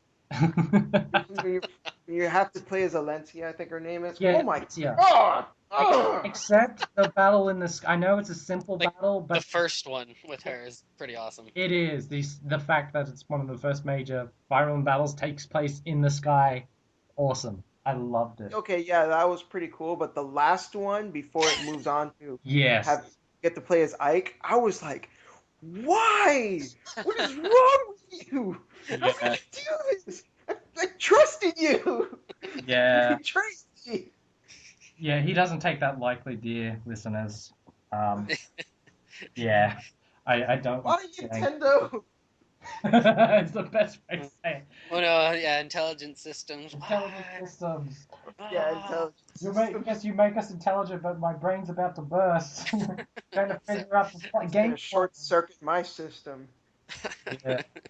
So, uh, but yeah, other than Path of Radiance, I have been kind of very, very minimal amounts of I can't remember. Fatal Frame. They remade Fatal Frame 2 on the Wii, and I've been kind of very, very small increments playing that. So, and okay. that's about it. So, All right. I guess over to you, Shintai. Shintai. Yes, so. Well, for a while I was playing Fallout 3, and I did everything I wanted to do with it, and I got rid of it, and I'm very happy. I was there for one of the times you were playing, and yeah, you're pretty content. It is. I don't mean to give off that I think it's a bad game, because it's not. I even made a video about it. It's going to be up one of these days, and I give a very positive review because it is a very good game. But I was trying to do certain things in it, and I just burnt myself out. And the glitches can go fuck themselves. Oh well, It's one of the glitchiest games I've ever played in my life. And lucky me, I was playing the PS3 version, which was even glitchier. Boo! well, being a Bethesda game, that no longer surprises me. Yeah, for Oh, real. Not being Um, not mean Greg's calling for blood. not being mean to Bethesda because they make great, expensive, non-world map games. And probably the most largest example in video gaming. But yes, with that territory comes with extreme times of game testing and quality control that doesn't usually occur. And you'll find that out. But right. they're good games, but the Bethesda games are really good for what they do. I don't usually No, have time to. they definitely are. Other than that, though, since I'm done with it, I've been playing as well Infinite Undiscovery, and it's a pretty solid action RPG. It's I don't really have any major complaints about it, but I don't have any major praises either. I think it's one of the more middle of the road Tri-Ace games I've played. Yeah, you know what? You perfectly just said my feelings towards it as well. I'm not in love with it. I don't hate it as much as say Valkyrie Profile or Resonance of Fate. So it for me is middle of the road as well. I think that's a game that a lot of people, if they would play it and they compare it to other Tri-Ace games, I think they would come to the same conclusion because it nothing that it does it's broken, and but it doesn't really excel either. It's just solid. Um, although Rika and Rucha, Rico and Rucha, I think their names are. Jesus Christ, Uncanny Valley, and those voices. Why? If there's So bad. if there's one thing about Infinite Discovery that made me super super excited to play the game is the villain with the chains. He looks Oh fuck. yeah, he looks really cool. He's fucking badass. Never got to the part of the game where I've seen him. He's the reason I did. because I want to see what he does. I did, and it was pretty cool. So really, really, really looking forward to that when it happens. But And finally, I've been playing Star Ocean: First Departure on the PSP whenever I get the chance. Um, and I'm finally being able to play it because for the longest time I've had 2, 3, and 4 beaten, and never got a chance to play the first one because for the longest time I didn't have a PSP. And I'm playing through it now, and I'm really enjoying it. For me personally, number 2 is my favorite Star Ocean game Yeah. because it's Sorry. awesome. Three, three is my least favorite. Put her all the way at the bottom. And Yeah. yeah, I'm now shut about that. um, two, two, but with 2 and 3 is tied for me. I actually like 3 a lot more than the community in general. So but but to be honest, between 1 and 4, I'm not really sure which one I like more because I think the gameplay in 4 is like some of the best in the series, and 1's gameplay is essentially the same as 2. But I really like the characters and I really like the story. It's very charming. But and I thought the story and characters in 4 were kind of bleh. Yeah. I still need. Planks of Wood had more character than some of the characters in Oh, Star Ocean 4. you're out for blood. Well, at least Star Ocean 4 wasn't like blasphemy like 3 was. Okay. I know. That, And the gameplay was much improved over 3. Silence. At least in my opinion. Just opinion, folks. no, Right. this is going to be a fantastic episode for RPGibberish when we talk about Star Ocean, because I still need to beat 4. I don't mind 1. I actually marathoned 1 and 2 together in the span of a month and a half, and Oh, I enjoyed it. I would definitely say Star Ocean 1's characters are more old school, thrown into the sci-fi setting, whereas number two's is a mixed bag, and 3 and 4 more accentuates the sci-fi element a bit more. Even I though think 1 and 2 complement each other really well because they're more connected. yeah. And 3 it just really is. poops all over that. But seriously, like if you look at Claude's mom in the first game, you see a lot of similarities between the two, and it is really nice to kind of see kind of like that connection between the two games, I think. Yeah, well, I think it's due to the fact of how the games were released, how we perceived it, because in Japan they got to start with 1, but in America and the PAL regions we got 2. I was one of those people fortunate enough to play Second Story when it came out on the PS1, and I loved that game. But on the subject of glitchy games, Disc 2, Yeah, it was also kind of Disc 2 can go fuck itself. That's all I'm going to say. that game froze on me a couple of times. I got stuck inside of a rock once. Yes, I got stuck in a never-ending loop with this gorilla, and this event, and I'm like, "Yep, we take," because I didn't buy it. I rented the video store. It's like, "Yep, the game's broken. Take it back." Yeah, I have an important question for you, Shintai. Yes. Did you take the limiter off? Oh, I had to bring. No, I didn't. Seriously, seriously, if you take the limiter off and you can beat him, you're an RPG god. Yes! And I don't say that praise lightly because that was just ridiculous. Even fighting with the limiter on was just ridiculous. Probably one of the hardest final battles in RPG history. Taking My the limiter characters off were makes like- that fight fun. My characters were over level 100. I think they're like a level 112 or something. I still had a hard time with that fight. Yeah, the final time I fought him, he didn't he didn't pull anything off. Let's just put it that way. I found a combo. It's just like, yes, keep doing it, keep doing it. And I did the. It's good when you have died so many times from a final battle, and then you finally finish it and you defeat him, and that sense of accomplishment is much more, and your body can't process it, so you jump up and down. Well, that's what I do. I'm just like jumping. You can hear me screaming, going, yes. It's a good feeling. At the same time, it's one of frustration. Yeah. And Shintai, next time you try out 2, take the limiter off.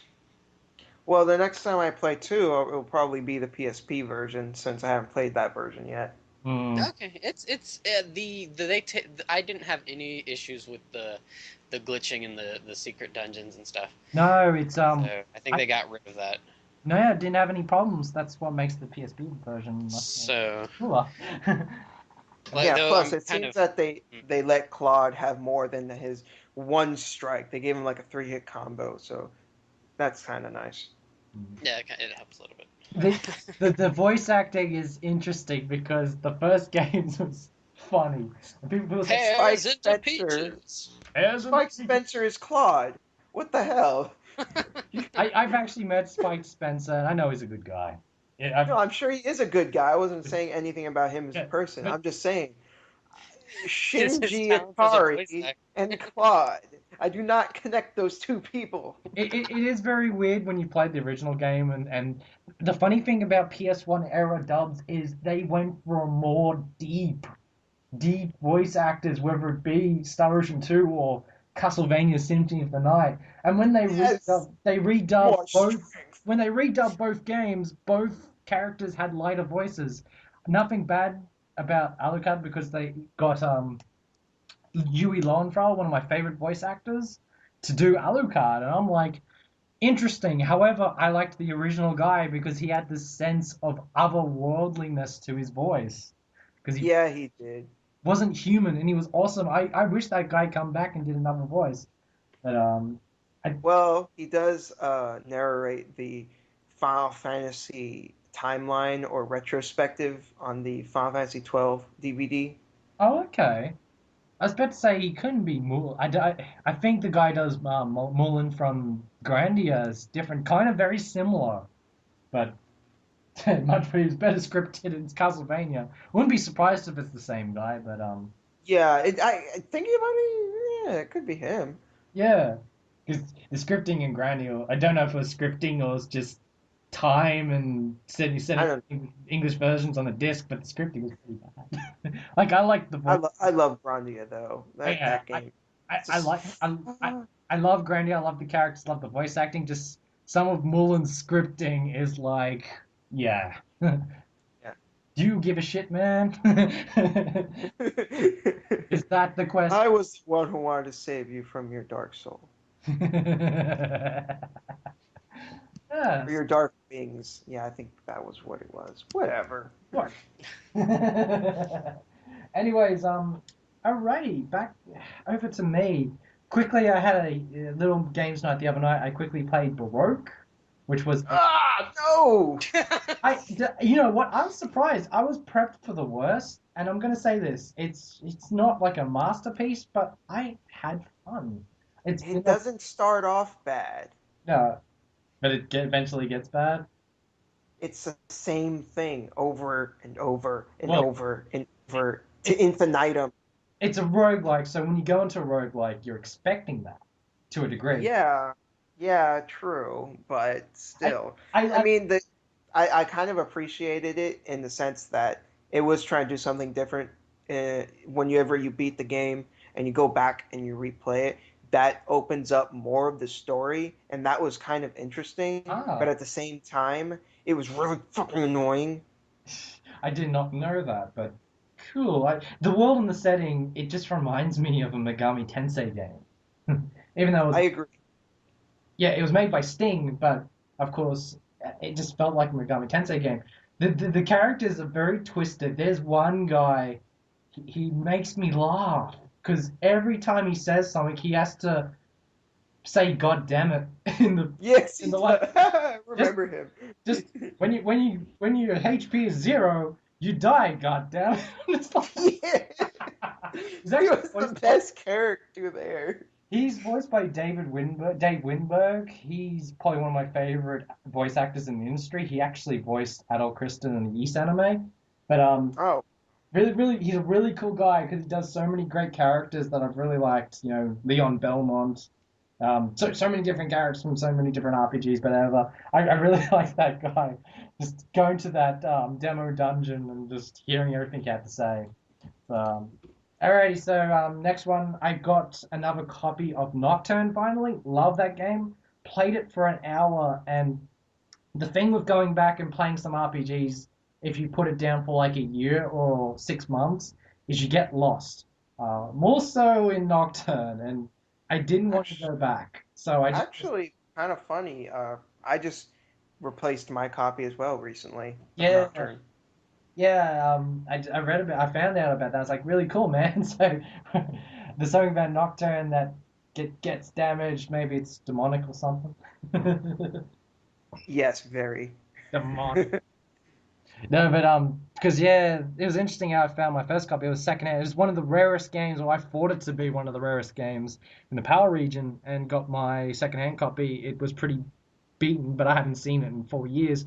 And then this new online store I shop at gets new fresh copies, which are legit because they've published them, and I'm like, sweet, and got it for dirt cheap. So I'm really cool. It works like a charm, so I can't wait to get back. I I I really like the world of Nocturne, and it's one of the best early representations of cell shading gone in a darker direction. Because Definitely. with level 5, it's more cheery, more bright. With Yeah. yeah, what Atlas did in Nocturne, it's really dark and bleak, and I really like it. And I just the other night going into Ginza, and you go into the bar and seeing Loki having a drink.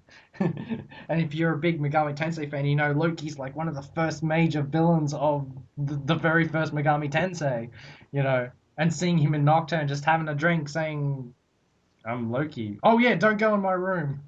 I'll fucking kill you. Just I really liked it. I can't wait to play the rest of Nocturne.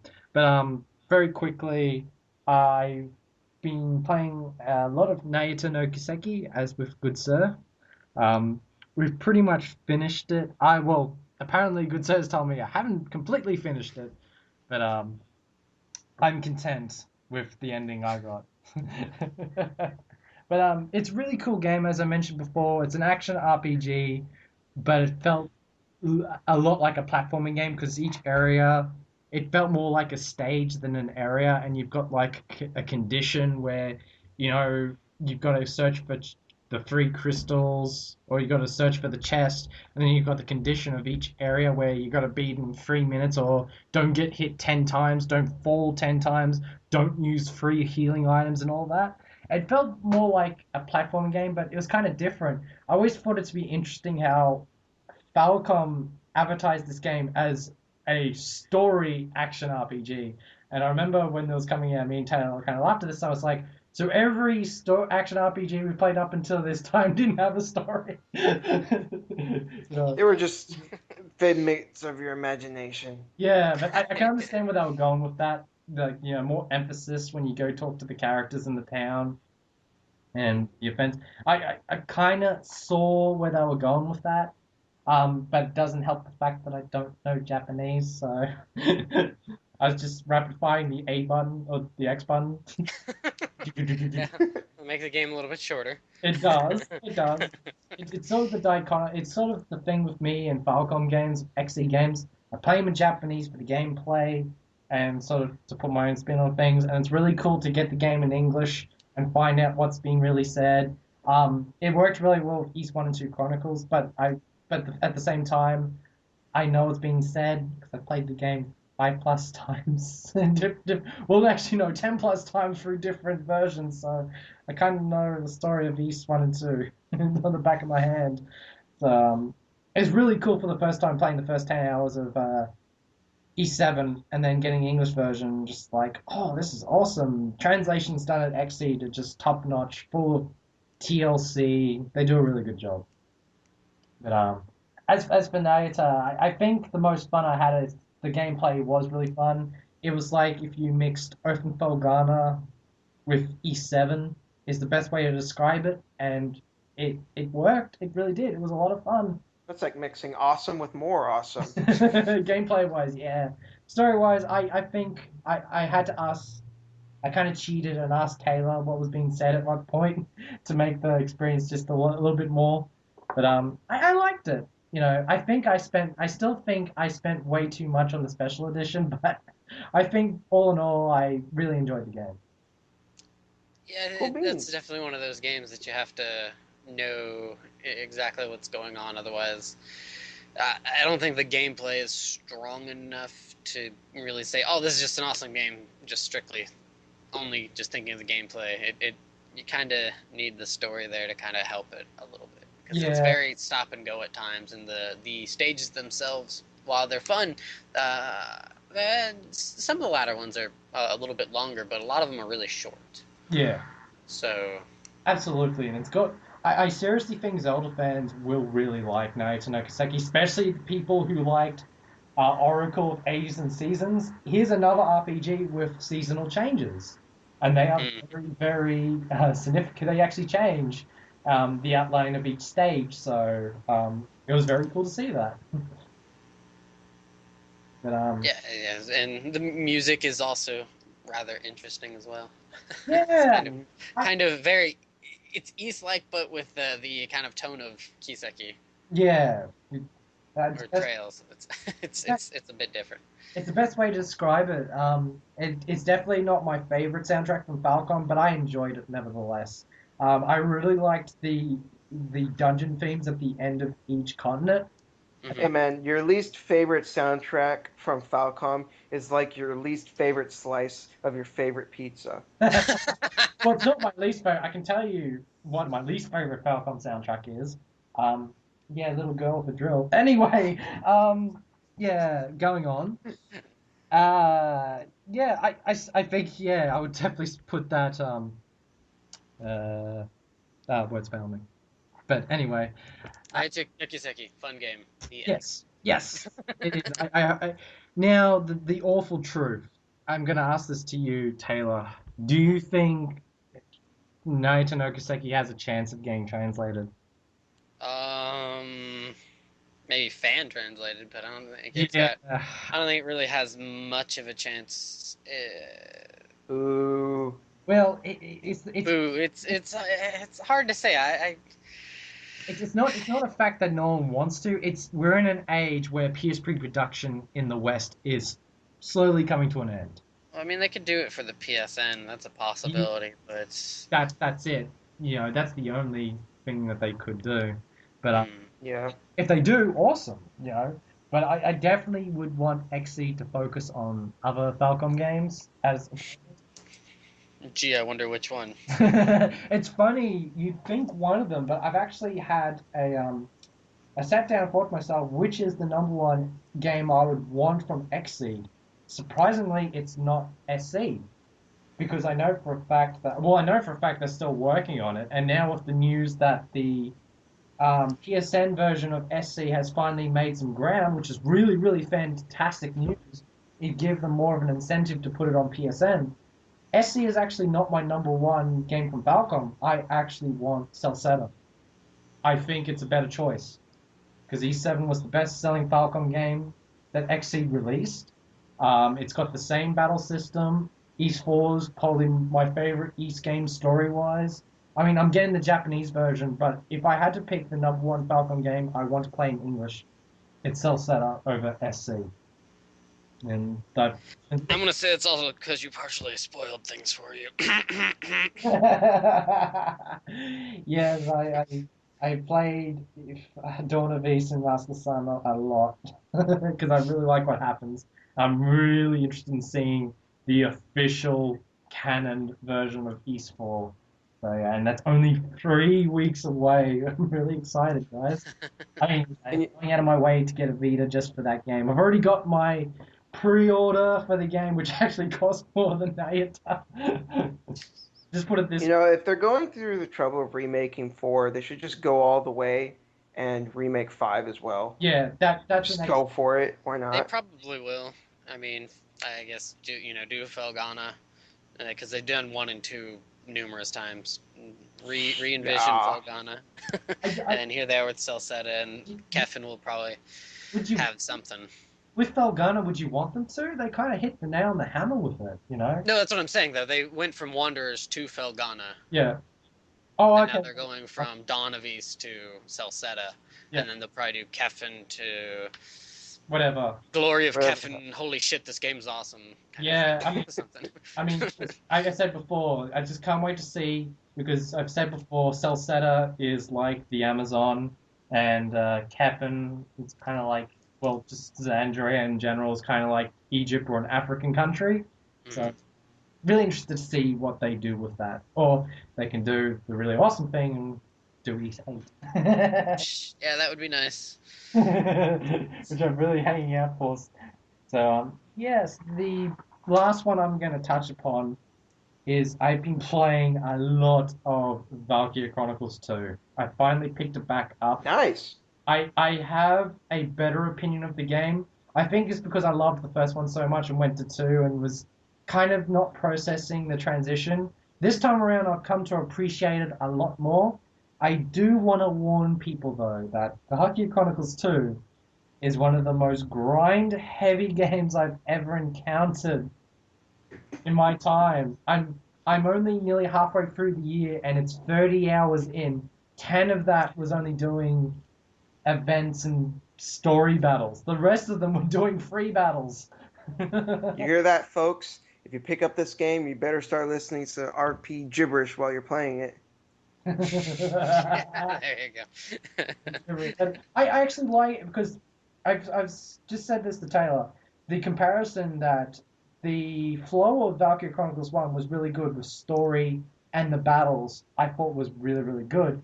But grinding was a bit more. I'm guessing the complaint must be made was grinding was a bit more because there was just 2 pages in the book set aside for free battles, skirmishes. Well, they kind of blow that out of proportion in number 2. You get your fill and then some, because the skirmishes outnumber the story battles like 5 to 1. Holy crap! Yeah, like you get like 3 skirmishes each month, and then you get a paid skirmish where if you pay for it, you get this battle, which I think has more EXP and more currency. You also get battles for when you develop a relationship with. You don't develop relationships, but when you use a character in battle and you use them, you don't just put them in the battlefield. You actually use them. There's a good chance that you'll get an event after that battle where you know through the school and they have some kind of issue or they have some kind of thing going on. And when you Little hanky panky. it's funny because if you're in, I really like these school RPGs if you're actually in high school. So I can see where teenagers get a kick out of it because they can relate to it, whether it be Persona or this, because there's a lot of issues that come with that time in your life. Yes, there is a lot of love stories going along, a lot of rejection, all that sort of thing happens in Valkyrie Chronicles. Heartbreak. But anyway, what happens is after a certain number of events, something drastic occurs, which actually leads to a battle for that character. So every character in the game has a battle.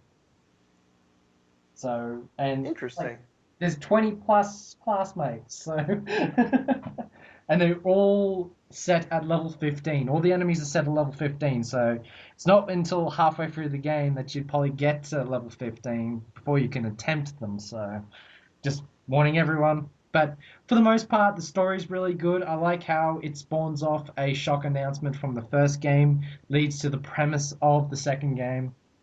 The villains, well, I made fun of them at first when they were introduced, but when you fight them, you eat your words because they suck. Not saying they're bad, they're just fucking difficult. The battle, here's a minor. I wouldn't say a spoiler because you get to see you're gonna fight them. It's a foregone conclusion. The one of the sons named Baldrin, he's a prick. Basically, he's got this machine gun, and if he goes up to one of your characters, they're dead because you're thinking, oh, I might survive this, and the bullets keep coming and they're coming and they come. Oh, great, dead. It's like stop. You can stop now, but nope. He keeps going, and his range of movement is like the entire map. It's just like I'm gonna come to where you are and gonna kill you. And then he has this order where in Valkyrie Chronicles, when you kill something, the body lays there until you run over it, and then it disappears. In this battle, if you don't run over the body, he has this order that resurrects everyone on the battlefield. What? So you gotta make sure when you kill something to run over it so he can't resurrect. Oh my god. I'm like, wow. And this is also in the snow field where one of the rules of fighting in snow is you can't regenerate. You can regenerate using Ragnade, but the normal natural regeneration in the battle system where every turn your characters regain some health regardless, the snow battlefields don't do that. So you got to have your engineers in place to heal. Unfortunately, they're the first ones targeted. So yeah, That's some shenanigans. it was full of wonderful shenanigans in that battles. But if you're having a hard time and you really want to see the end of the story, then you have to do what I'm doing. Just grind, grind, grind, and you will see the effects. I will say the final thing, because I'm going on about this a bit long, is best thing about Valkyria Chronicles that they did better than about Valkyria Chronicles 2 they did better than Valkyria Chronicles 1 is the promotion system where your characters can be promoted from one class to another, and there's two separate trees, which is really good. Like, for instance, you have the Lancer that takes out the tanks with the rocket launcher lance. When they achieve certain honors, because you actually not only do you get experience, currency, you actually get honors in battle. Like if you beat this battle, you get 2 attack honors or attack X honor, and you get certificates. And if you accumulate these things, it gives you the ability to promote your characters. And it gives you 2 options. You can either become, like, with the Lancers, a Lancer Veteran or a Mortarer. And a Lancer Veteran gets better stats and better attack power towards killing tanks. With the Mortarer, it takes you away your ability to kill tanks, but instead you get a Mortar, which totally rocks infantry, so it's really cool. But because you have so many characters of so many different types, you can sort of mold your squad to be however you want it to be, which I really, really love. And I've got to say that's probably one of the reasons why 20 hours of grinding is mostly because I want to meld my squad, and I actually do have a really decent squad. Most of them are fences because fences rock. Go figure in a game where your main focus is shooting things, that the one class that doesn't shoot things kicks ass the most. So, yeah, that's it. Sounds like you're having a lot of fun. Oh, it is. I am. I'm really enjoying it more than I did when I bought it. So I definitely think I'm going to play it till completion. Only thing that will stop that is when Celceta is sent to my front doorstep. Then the world doesn't exist. Only me, that game, good times. So yes, that's games we've been playing recently, and I wanted that to be quick. But I've told numerous times the reason I call it RP gibberish is because I jibber jabber a lot. So We all do. we'll leave it at that. Now to a new segment that I only just came up with 2 days ago, and it is called RPG Battle. In this, Sorry. Sorry. I'm gonna edit that in Audacity. More overblown. But anyway, in RPG Battle, I'm going to take various RPGs and pit them against each other, and we're going to say the pros and cons of why this is better or worse. And to make things extremely difficult, I've picked 3 really good games. And this is entitled The Battle of 4, where I take a lot of games that was the 4th iteration of that series and pit them against each other. And the 3 contestants are Final Fantasy IV versus Knew it. Quest 4 versus Phantasy Star 4. Wow. The question is to Shintai, have you played any of these games? I've beaten 4. I've never played Dragon Quest 4 or Fantasy. Well, I played a little bit of Fantasy Star 4, but I haven't beaten it. So, but I have beaten Final Fantasy 4. Which version? Game Boy Advance version Oh, and the Super Nintendo version. obscure. Cool. We get to I want have. to get my hands on the PSP version. Yeah, that's cool. Because I haven't been the GBA version, and I actually have not been the original Super Nintendo version, so you'll be able to give me more good opinions on those versions versus the ones I have.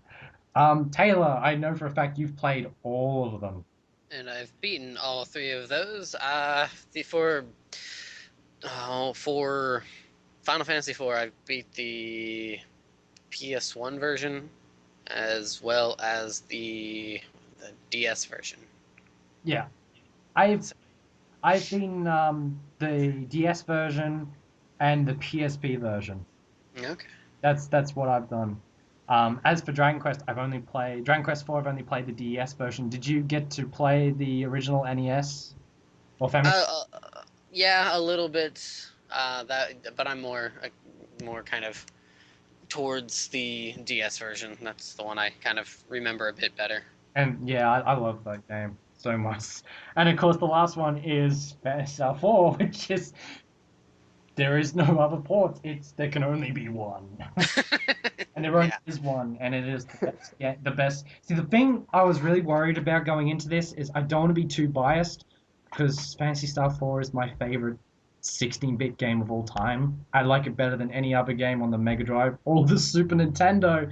So it's hard for me to kind of put it down. Be objective. That's why I need I need you two here to kind of find Bring you down. to bring me down. Well, I think Taylor would be more useful than I, since I haven't played the other games. I've actually watched him play Phantasy Star 4, so that's good. So first up, I do have Phantasy Star 4, though, technically. I have the Sega Genesis collections on PS3, so I could technically play it. oh, technically you have to. Technically, you should be playing. Now, have you this is actually I shouldn't be doing RPGibberish. I should be playing Phantasy Star 4. Bye, guys. that's it. I'm gonna boot you off. You're gonna go play that right now. No, you bring up one question I want to ask you, and this actually brings to my only, I wouldn't say slightly negative thing, is have you played one or two yet? I've played a chunk of 2, actually, Okay. but I only played very little of 1. This is the thing that I would say is the only thing going against Phantasy Star 4 is to get the most out of the game, you need to play 1 and 2.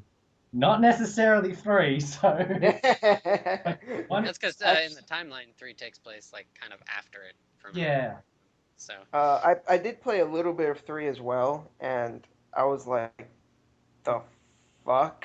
You poor soul. No, but that's the only negative thing I can say about it. I can't really think of anything bad. We'll start with Phantasy Star 4 because I started it. So, yeah, pros is the game is absolutely gorgeous. This game was originally meant for the Mega CD.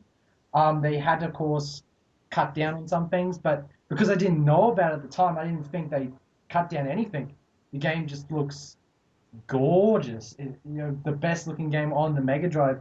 The worlds of the Algo Star system are so vibrant. The characters are so memorable. They go through so much, they persevere and everything. And it's just one of the best journeys ever. The soundtrack is probably one of the best on the Mega Drive. Once again, so many people complain about the Mega Drive not sounding that great. Well, I have to throw Phantasy Star 4 in their face and say, hey, this has an epic soundtrack. Just picture you going in front of some guy, Just throwing chucking Hey, the hey. cartridge in his face. Here you go.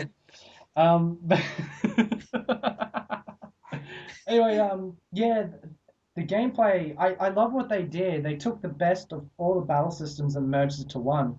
I think that's what Phantasy Star 4 just did in general. It took the best of everything of the Phantasy Star series, melded into one. It was a love letter to Phantasy Star fans everywhere, and it ended so well.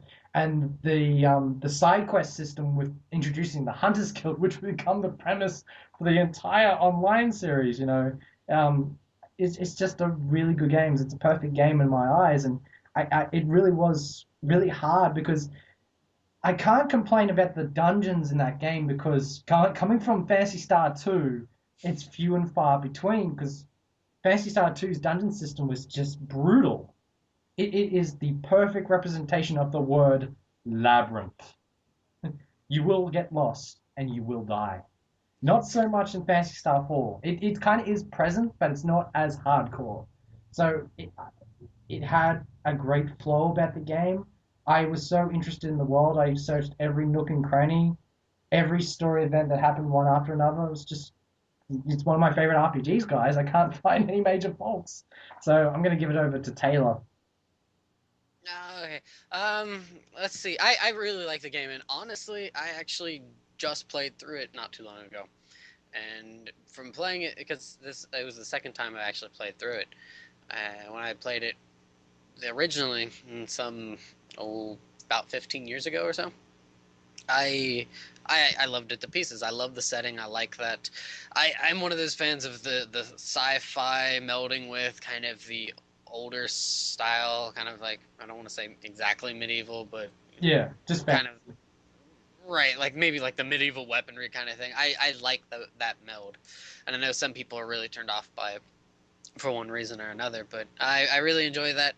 Uh, there's certain things that kind of crop up playing it now that I really it kind of bugs me, and I want to say that the writing is very juvenile.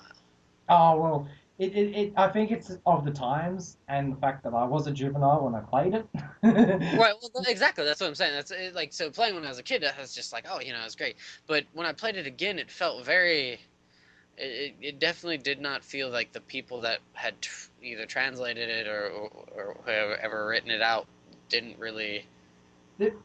I would It, say that I would argue that Phantasy Star 4 has a lot more character to it. That's mainly because of Rune and how he always gives Chaz shit. I love it. yeah, you have Rune.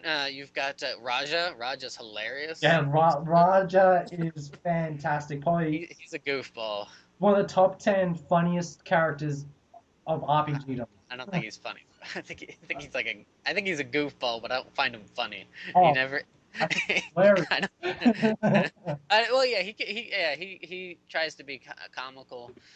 Some other characters try to be comical too, like Kira. Kira tries to be comical, and she's not. I don't really find her funny. She's the goofy one. She's like the ditz, which is Mm, really funny. But they've also got the funny sort of relationship between Alice and Han. How it's hilarious. Like, yeah. Alice always busts Han's balls. Like, you want to come with us? 1,500 Mercedes. He's like, what? Right. So the characters do have personality. Sans Grizz. Grizz is terrible. No, he is bad. Grizz is like the Grizz, worst character. Grizz is a mobile axe. A mobile axe that is rusted over that needs to be buried somewhere Well, you far. kind of feel sorry for he lost so much, you know. He I guess did, but he needs to bury those emotions and start becoming the killing machine I need him to be, because he does not help the team enough. would you say Ren is fan service? I think Demi's more fan service, but Ren's more like the only good thing from Phantasy Star 3 made into Phantasy Star 4 with a lot Well, of like, personality. Yeah. but he's not in that though. Like, it's a different Ren. Yeah, well, you know what But I do know, I know what you're. I maybe, but he is so badass, I mean. so awesome. Well, Like, fan service or not, Ren is sweet. So, Ren is one of the best androids ever in RPG. It's just so cool. but yeah, but that, like, I really like the settings and stuff. The dungeons aren't really overly complex. I have an issue with some of the bosses though. The bosses can be kind of hard. Yeah, If you're just going through it, if you don't spend much time leveling up, you will get crushed from time to time, and it is not a fun feeling. one of the best side battles in the history is the Sandworm. Oh my god. And trust me, you're just like, am I supposed to beat this thing? And when you beat it, it was so worth it. You Yeah. jump like, depending on where you are, you jump from like 5 levels. Totally worth it. The music, as you said, it's, even though it's on the Mega Drive, it's really really good. I really like it. It's very Hey, distinctive. chuck It the fits cartridge. the setting. I'm sorry. No, I was just making a joke. I heard the word cartridge. That's all I got. Yeah, I only heard cards. I was just referencing to what Swag said before. Hey, chucks the cartridge. Oh. Yeah. Well, no, I think it actually, like, it really really adds to the setting of it, because it's the sci-fi, and it's got some futuristic things in it, and the Mega Drive sound chip really accentuates that, and I thought it was awesome. I agree with you there. It does have that. No, the thing we kind of mentioned before with vehicles, I like the vehicles. I think they're cool, but in the same hand, I wish I just didn't have to fight.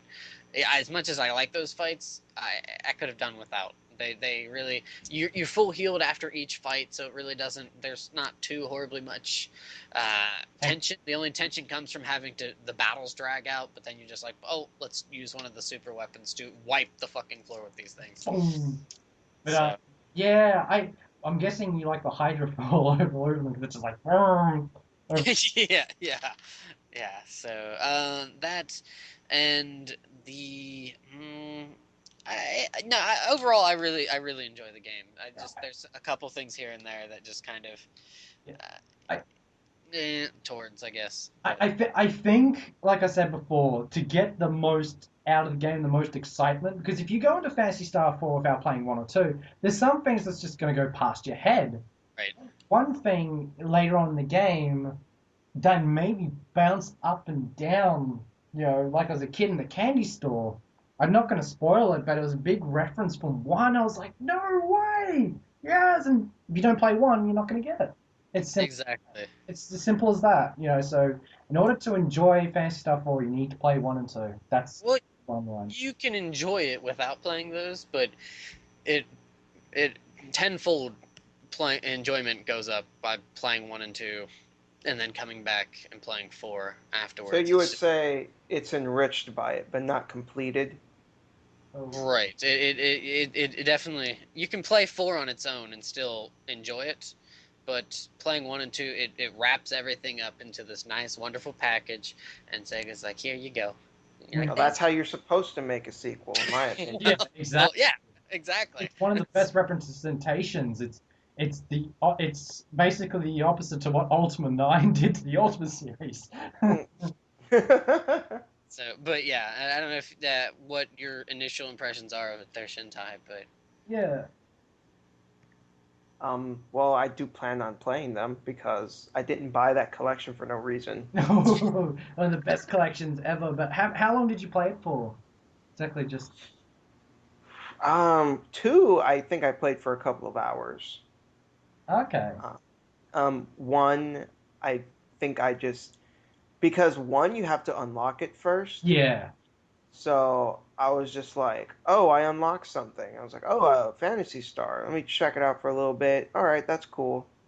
You know, and that was it. I didn't really delve into it very much. Definitely, when you're in the mindset of playing a really good retro RPG that broke boundaries on the Master System, definitely play it when you get the chance.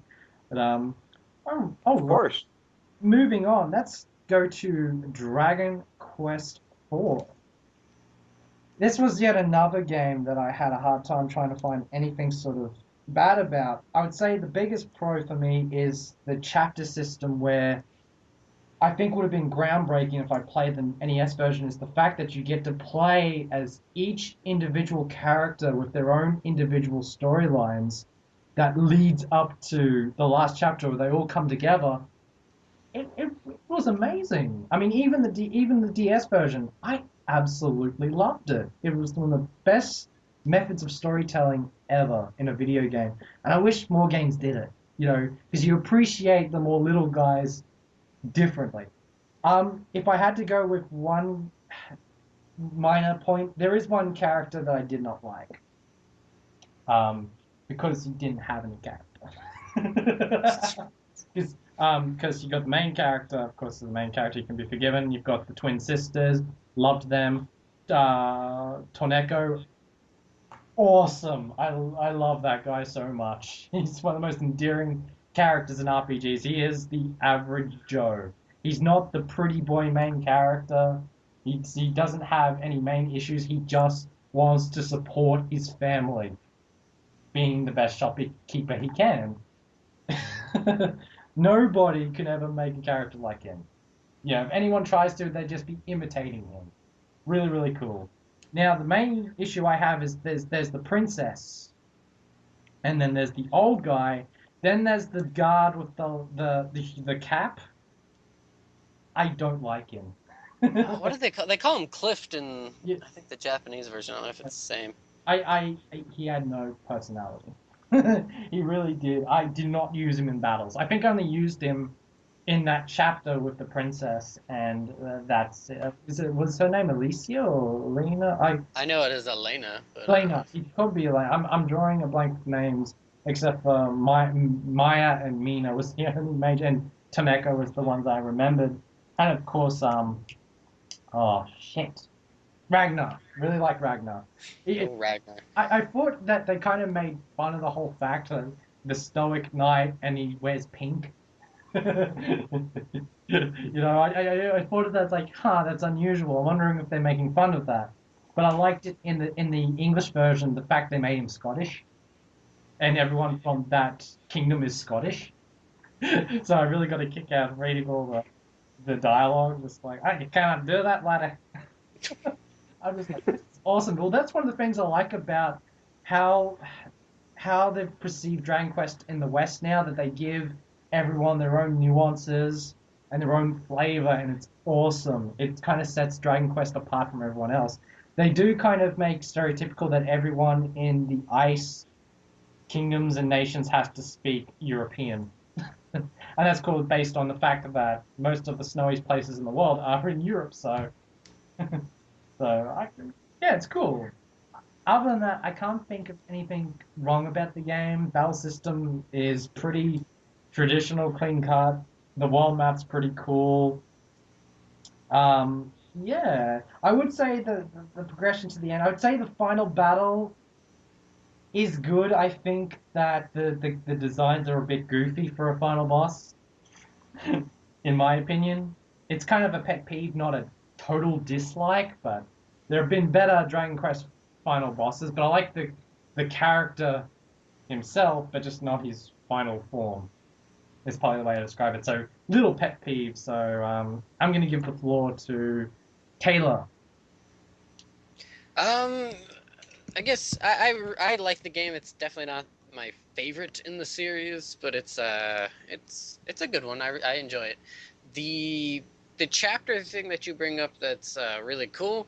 I don't mind it. However, I can see where it can be a negative, because you have to go through each chapter playing these different characters, and so you're starting off from level 1 each time, and they have to start off level 1 and then build that character up, and then once you're finished, you have to go to the next chapter and start from level 1 and build those characters up, and then you gotta finish, and then you rinse and repeat, and you do that like 4 or 5 times.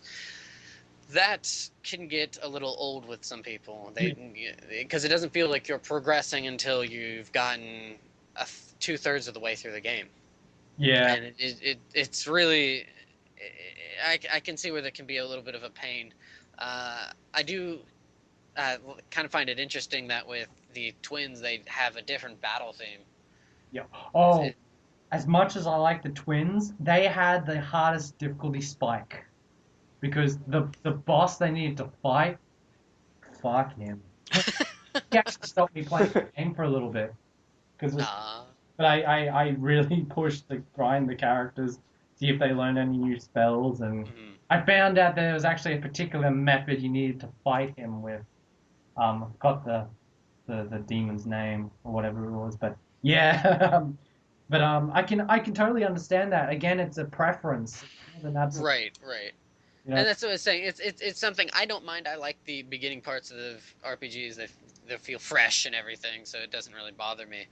I'm gonna disagree with you. I really liked the final boss. I think the final boss is very iconic in the whole, like him and Zoma. Those two are like the top 2 favorites there for me. Dragon Quest bosses. It's funny because I think there are other ends of this spectrum, because I think Zoma is so incredibly badass in terms of design, and that battle is so intense.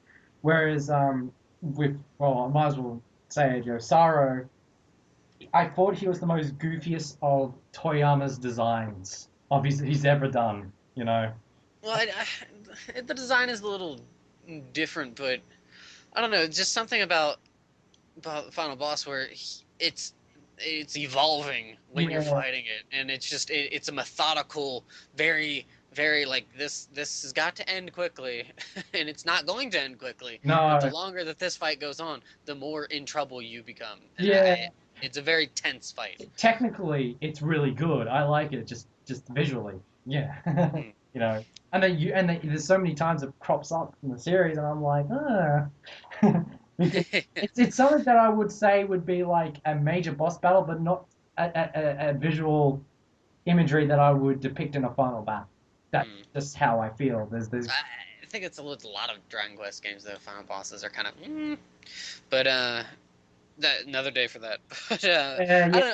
I like Dragon Quest IV, but I definitely feel that Phantasy Star 4 is a much better game, much more Yeah, enjoyable.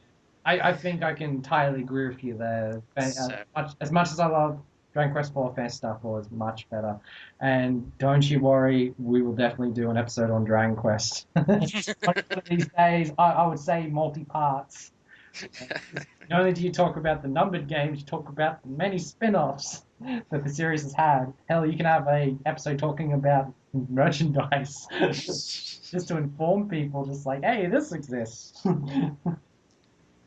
brain hurts from so much Dragon Quest love. You can come on and talk about your slime army and Let's how. probably make an episode exclusively about slime merchandise. Yes. Oh boy. I mean, I want to get some more stuff, and I got to thank Taylor for sending me that Dragon Quest 2 bag. It's actually quite cool. I don't think I'll use it. It's just gonna be presented. I remember there was an episode of Game Center CX where Arino got a freaking huge, like, uh, life-size slime from one Gee. of his fans, and I was just like, "Oh wow, that's Oh, really cool." oh yeah, it wasn't one of his fans. I mentioned this. For his birthday, he got a 25th anniversary King Slime on a royal red pillow. I'm like, oh, this must be from. No, that's a different video. Oh, okay, yeah, that's right. No, that's right. It's a different bit. Well, I might as well talk about this one. Is he got a 25th Royal Slime, and I'm like, what is this one of his fans? And it's like, oh, it's sent for you from Yuji Horii. I'm like, what? The creator of Dragon Quest sent that to him for his birthday, as well as a videotape wishing him a happy birthday. Actually, specifically telling him he's leveled up to level 40, which was his age. And I'm like, that's probably one of the coolest things. I bet you everyone in Japan was like, oh, so envious. But yeah, Shinsai, have you done? Have you haven't played it, right? Unfortunately, not. Have you done any research on it or any information? I have no clue what the game is about. Oh, okay. Well, Slimes, just say slimes. Nod your head and say slimes. Slimes. slime. The only one, honestly, the only one I played was 8. That's because that was when I first heard about the series, Yeah. and I yeah, I've heard. never played 9 because I'm not much of a fan of the DS, honestly. Oh, okay. Well, then that's gonna kill what I was gonna say. I was about to say if you're looking for a DS game, you play. Well, I mean, that's I'm not against the DS or anything like that. It's not your just focus. that, it's just not my handheld of choice. No, that's The fair enough. PSP is. That's fair enough. But yeah, Dragon Quest 4 good, but I prefer Best Star 4. And now our final contestant, it's probably going to be the most controversial, is Final Fantasy 4. And Hey, it's one I've played. to start things off, this is actually the first numbered Final Fantasy game I love. I do not care for 1, 2, or 3. And I was preparing for your soulless Greg right there from Taylor. But I think there's going to be lots of other people that's going to say that. You killed me, Greg. No, I really liked 4. I stumbled across it in a very unusual way. I've known about it, but I had a hard time playing the older Final Fantasy games. And I've always found, and it kind of interested me, but I didn't have any time for it. Then 2008 happened, and they were celebrating the anniversary. I think it was close to the 20th anniversary. I think it was a year after. Anyway, they released it on the DS, and I really despised Final Fantasy 3 on the DS with a passion. And when I found out that they were going to release this, I actually first off did not care. But then I actually watched a review on it, and hearing the first DS game that had voices, I'm like, that had some effort to it. And I looked at the cutscenes, I'm like, hey, this looks pretty cool. Don't know why it reminds me of 9, because it's few and far between, but I thought, hey, this looks pretty cool. So on a whim, I got it. And that game is single-handedly responsible for making me love the series for a certain time. I really liked the game. I know people give the DS version a lot of flack, but The graphics, I would say, it's okay. It's the same as 3, but I thought the character designs were a lot better. And the characters themselves are incredible. I love Cecil. I love his progression, from one alignment to the other, from going from black to white. I really like it. I really like the the love and hate relationship between him and Kane.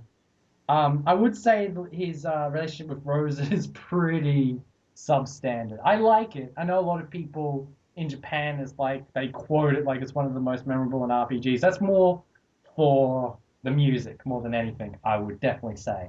Other characters, The theme of love. yeah, the theme of love. Apparently, I've been told it's played in schools a lot and everything like that. Don't quote me on that. That's what I've just read. But anyway, the other characters. Holy shit! I'm drawing a blank on one of Edge, you got Edge. Ed. Well, I know Edge, Porum, and Teller. I'm talking about the Bard. I've totally forgotten. You spoony bard. Yeah, you spoony Bard. Is it like, I can't remember his name. Oh, Edward?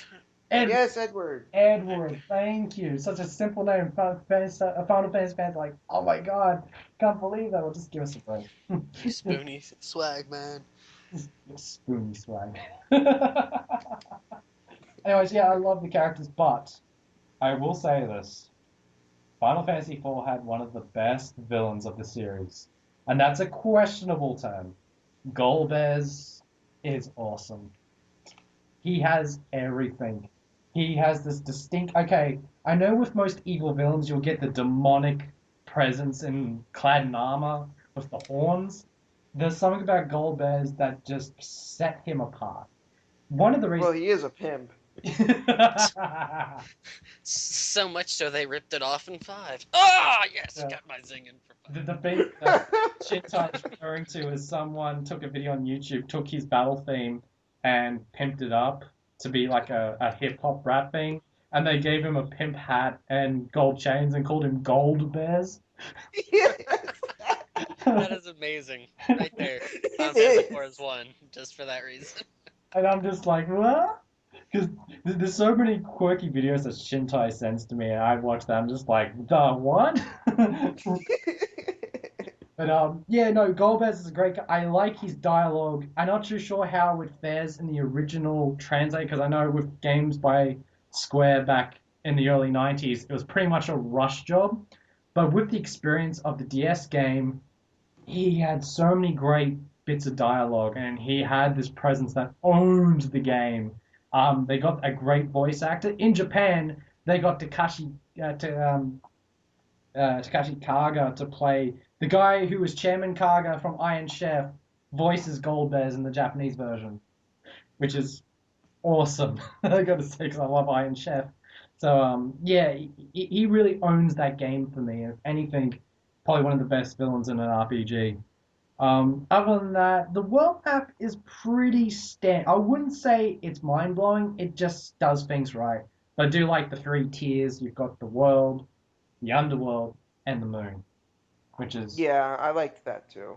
well, it would have been. I think it would have had more of an impact had they played that game back in 91, 92. But I played so many RPGs up until that point, I've kind of had similar experiences. I liked it, but it wasn't new to me. It could have been new to people who played it back in the day, but not to me. But battle system, you can't find anything wrong with it. The soundtrack to the game's awesome. One of Nobuo's best, and we'll talk about that in the next segment. But other than that, I'm not going to go too hard. I think the dungeons, I would say, out of Fantasy Star 4, Dragon Quest 4, and I would definitely say Final Fantasy 4 has the most brutal dungeons. And probably Magnetic Cave of Doom. Yeah. Ah, yes, yes, the dark elf. yeah, The evil wall. Dun, dun, dun. screw them. The final dungeon itself is hardcore. Like the final stretch, like towards the end. Yeah, that's not cool. so, What I really liked in that fight, though, was when you're fighting the dark elf and like everyone, you're like getting your butts handed to you, and Cecil is just like, where's my sword? He's just like, I need the light. Where's my sword? He's using a You can, stick for a weapon. Well, just the, because I think at that point it's like, you could really feel their pain at that point. It's like, oh man, they're really taking a beating. and there's a lot of memorable sort of sad moments in 4, I can definitely say. And Definitely. I think one scene in the DS version actually helped it a bit more. Not going to spoil it, but I actually that's why I kind of prefer the DS version. This is something I always compare to the other. I like to say Japanese RPG forefathers is they focused on challenge more in the Final Fantasy games, especially the older ones. I mean, I'm not saying Fantasy Star 4, Dragon Quest 4 aren't challenging. It's just more present in the Final Fantasy games. It's definitely present in Final Fantasy 4. I think I'm going to stop there. So, gentlemen, your thoughts? Shintai, over to you. I think Final Fantasy IV is easily one of the better 2D Final Fantasies, and arguably one of the better Final Fantasies overall. Hmm. I don't think it's the best personally, but I think it is definitely high tier. And I think that the characters especially work really well because of their relations with each other. Um, for example, Kane and Cecil. I wouldn't necessarily say that they have a love-hate relationship No, with each no. other. Uh, More like it's a rivalry. it's a rivalry, yeah. That's what I mean. I don't know why I said that, but yeah. And it is, and I think it's a rivalry in many respects. Yeah. It not just in terms of fighting, and who's a more competent combatant, but also in love because the Choice two of of them women's. are. Well, respect. We'll not. We'll just cross out the word love and just have respect. You know. Yeah, they do have, they have a lot of respect for each other, and I also like that the game had a lot of really good character progression. Like Rydia, like Oh, she starts off as like a little kid, and she doesn't want to use any fire spells because she was traumatized, but they needed her to do it so that they could progress. And she pulled through for the team, and she, basically fought her fears for everyone else. And it's little things like that that really make this just a really wonderful cast of characters. I feel like a jackass for not bringing up Rydia. It's just like I was speed running through all these things and totally forgot about her. She's apart from Golbez, for me, she made Final Fantasy 4. She's such a good character, and she has, Definitely. besides Cecil, she had the most significant progression.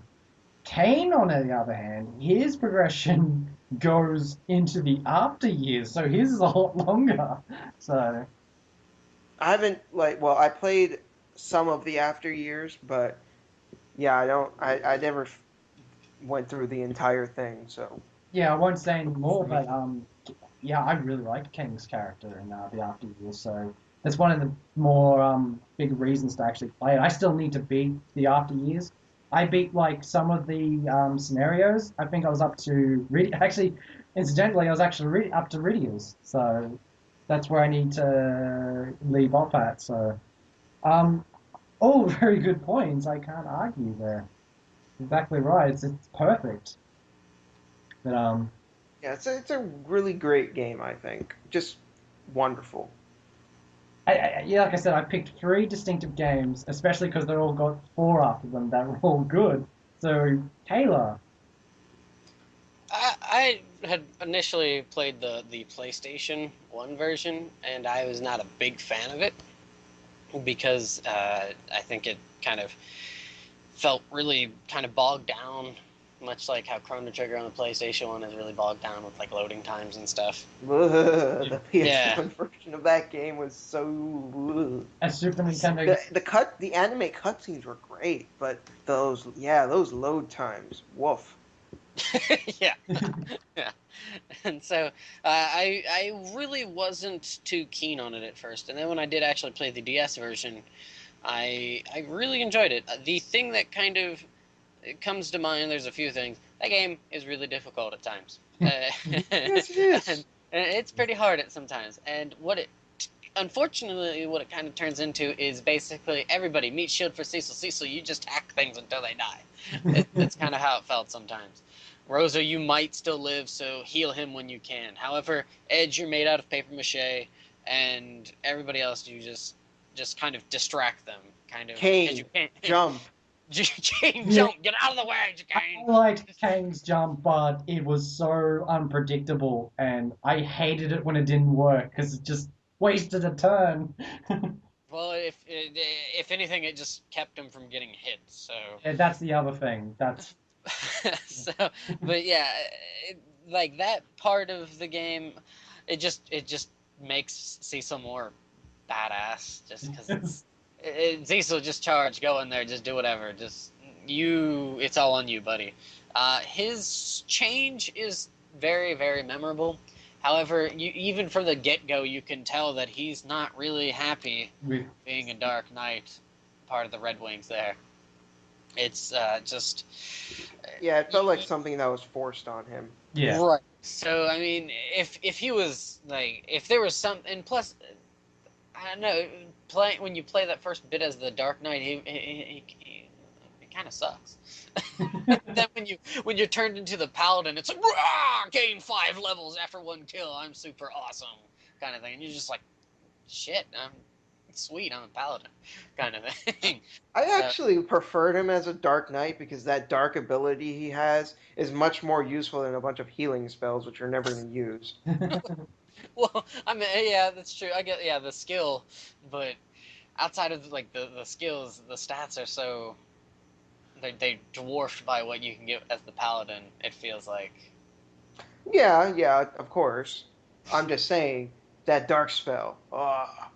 It's I don't know. I never used it though. I know some people really like it, but I never really liked it. I just Really? I used it all the time.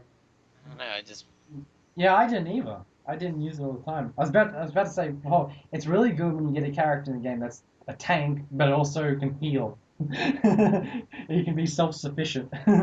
well, yeah. I don't know. I never Healing doesn't ever used his healing spells during battle. I always just used them like in the menu before or after a battle because what's the point if you have like Rose who can use Curaga, which is it's like much better. Which Well, is, that I mean, it's plus you good. needed Cecil to be killing those monsters that are murdering your guys' teammates. Exactly. You don't want him It to depends. stand around doing a second tier healing spell.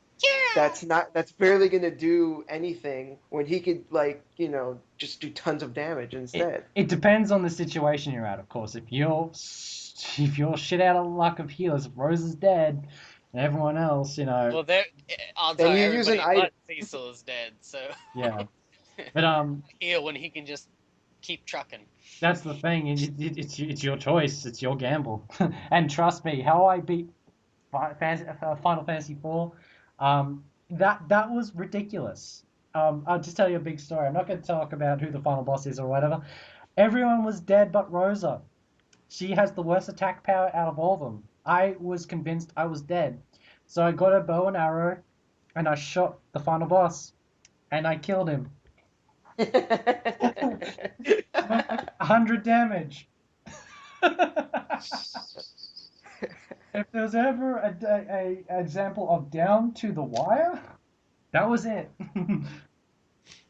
It was crazy. I just couldn't believe it. But that was probably one of the biggest memories of Final Fantasy IV. But I would have to say that I think out of the 3 games that you chose here, Final Fantasy IV's final boss is probably better than the other 2's. I liked the final bit of that. That final boss really just makes you sweat. A final boss kind of thing. No, Yeah, he was epic.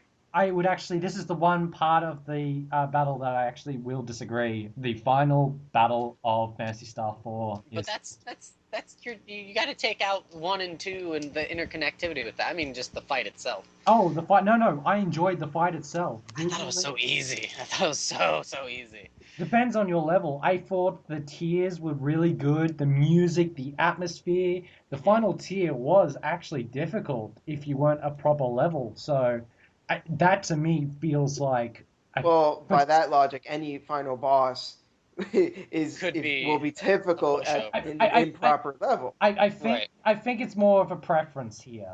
I mean, I'm not saying Zeramis is a bad final. Zeramis was awesome, just incredible. But I just personally prefer the final boss of Fantasy Star 4. Well, no, I can't comment, unfortunately.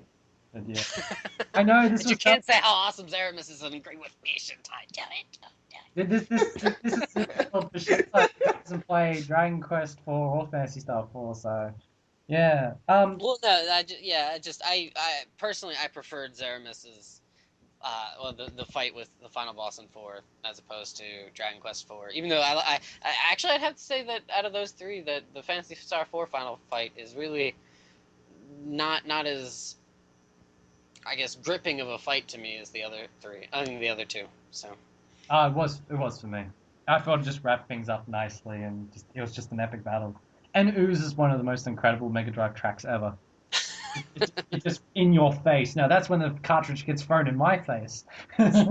Is that track? You know. Hey! yeah. Uh, I feel like this is going to be a new tagline for RPGibberish. Cartridges in your face. So yes, this is the first battle, and I would definitely have to say for me, Fantasy Star 4. Because even if I wasn't a fan of the Fantasy Star series, I just think it's a better game in general, which is really difficult because the other two games are amazing, and you should play them. Cough, Shintai. Well, I have to say Final Fantasy IV because it's the only one I Well, played. how about we decide? You played two versions. Which is your favorite of the two so far? The GBA one because it's basically the same, just a little bit better. Okay. And the Super Nintendo one is actually like much easier, and the GBA one was more challenging. Okay. DS one for me because the story I thought was much better told. Not saying it wasn't in the PSP version, but I just DS one was so awesome. Anyway, Cool beans. Out of the three, this is kind of a tough because they're very even with each other there. Personally, I think I would have to lean towards the Final Fantasy 4. I Ooh. don't, yeah, like I do really enjoy Fantasy Star 4, which I would put as number 2. And Dragon Quest 3 I like, but it's not my favorite, so that would be, I guess, the 1, 2, 3. So I Quest 4. say what? You said 3. he meant the free games. Of the three, of the three. You said Dragon Quest 3. I'll know. Did I say? Oh, okay. Well, whatever. Well, because that's because I love Dragon Quest 3. Yeah, Dragon Quest 4 is the last of the three that I'm kind of I like, but not as much as Phantasy Star 4 or Final Fantasy 4. So, but yeah, I tip towards Final Fantasy 4. Okay. Oh, no, Interesting. I'm not going to be that one that says there's a unanimous winner because they're all winners. Anyone who plays these three games are winners. So, There, winner Yay! in I'm our still a heart. winner. And here I was like, I need to play these games. I'm a loser. oh, yeah, that's the first ever RPG battle. Tell us if it was a good segment. Did it drag on? What games would you like to see pit against each other? Just comments down below. Give us suggestions, folks. We'll take them into consideration. Don't be shy. Yay! No, we're just gonna ignore them. Kidding. Put those torches down and those rancid tomatoes. We don't want Right when you said that, they're like, dislike, unsubscribe. them. Sadness. Okay, I was gonna go into some news, but the podcast has gone on long enough, so I'm probably gonna just probably not talk about the news in this episode, especially since TGS is imminent, and that will be like the greatest news week of video gaming. So I'm probably gonna save it till the TGS episode. Wow, wow, wow, wow. Alrighty, and we're back. Not gonna lie to you, this is my first time recording an RPGibberish episode, and everything was going fine. And like anyone else, I'm not immune to having a perfect recording, so I just dropped off, and we decided we're gonna save the segment for another time. But so for now, we're just going to close this wonderful optional dungeon off by saying thank you, gentlemen. Thank you to Shintai and thank you to Taylor for coming on Hey, no problem, man. and picking up slack. So I will definitely be considering both Shintai and Taylor for future episodes because I don't think there's two greater people on YouTube that's played a huge slew of RPGs as much as I have, and we've got many great tales to tell. So I'm really excited. like, like I said before, thanks for considering Shintai and us to kind of tag team in assistance of the God damn it, RP gibberish. I can't talk. Well, I'm hey, you just have the true spirit of RP gibberish because you're jabbering right there. So I'm too excited. I can't talk properly. you're in the right place. So yeah, So, guys, thanks for listening. Tune in for the segment which will be recorded, which is Composer's Corner. I'm really looking forward to recording that soon, and look forward to the upcoming Tokyo Game Show 2012 episode. Last was my favorite RP Gibberish episode, and I'm really looking forward to this year. So hopefully you can join me then.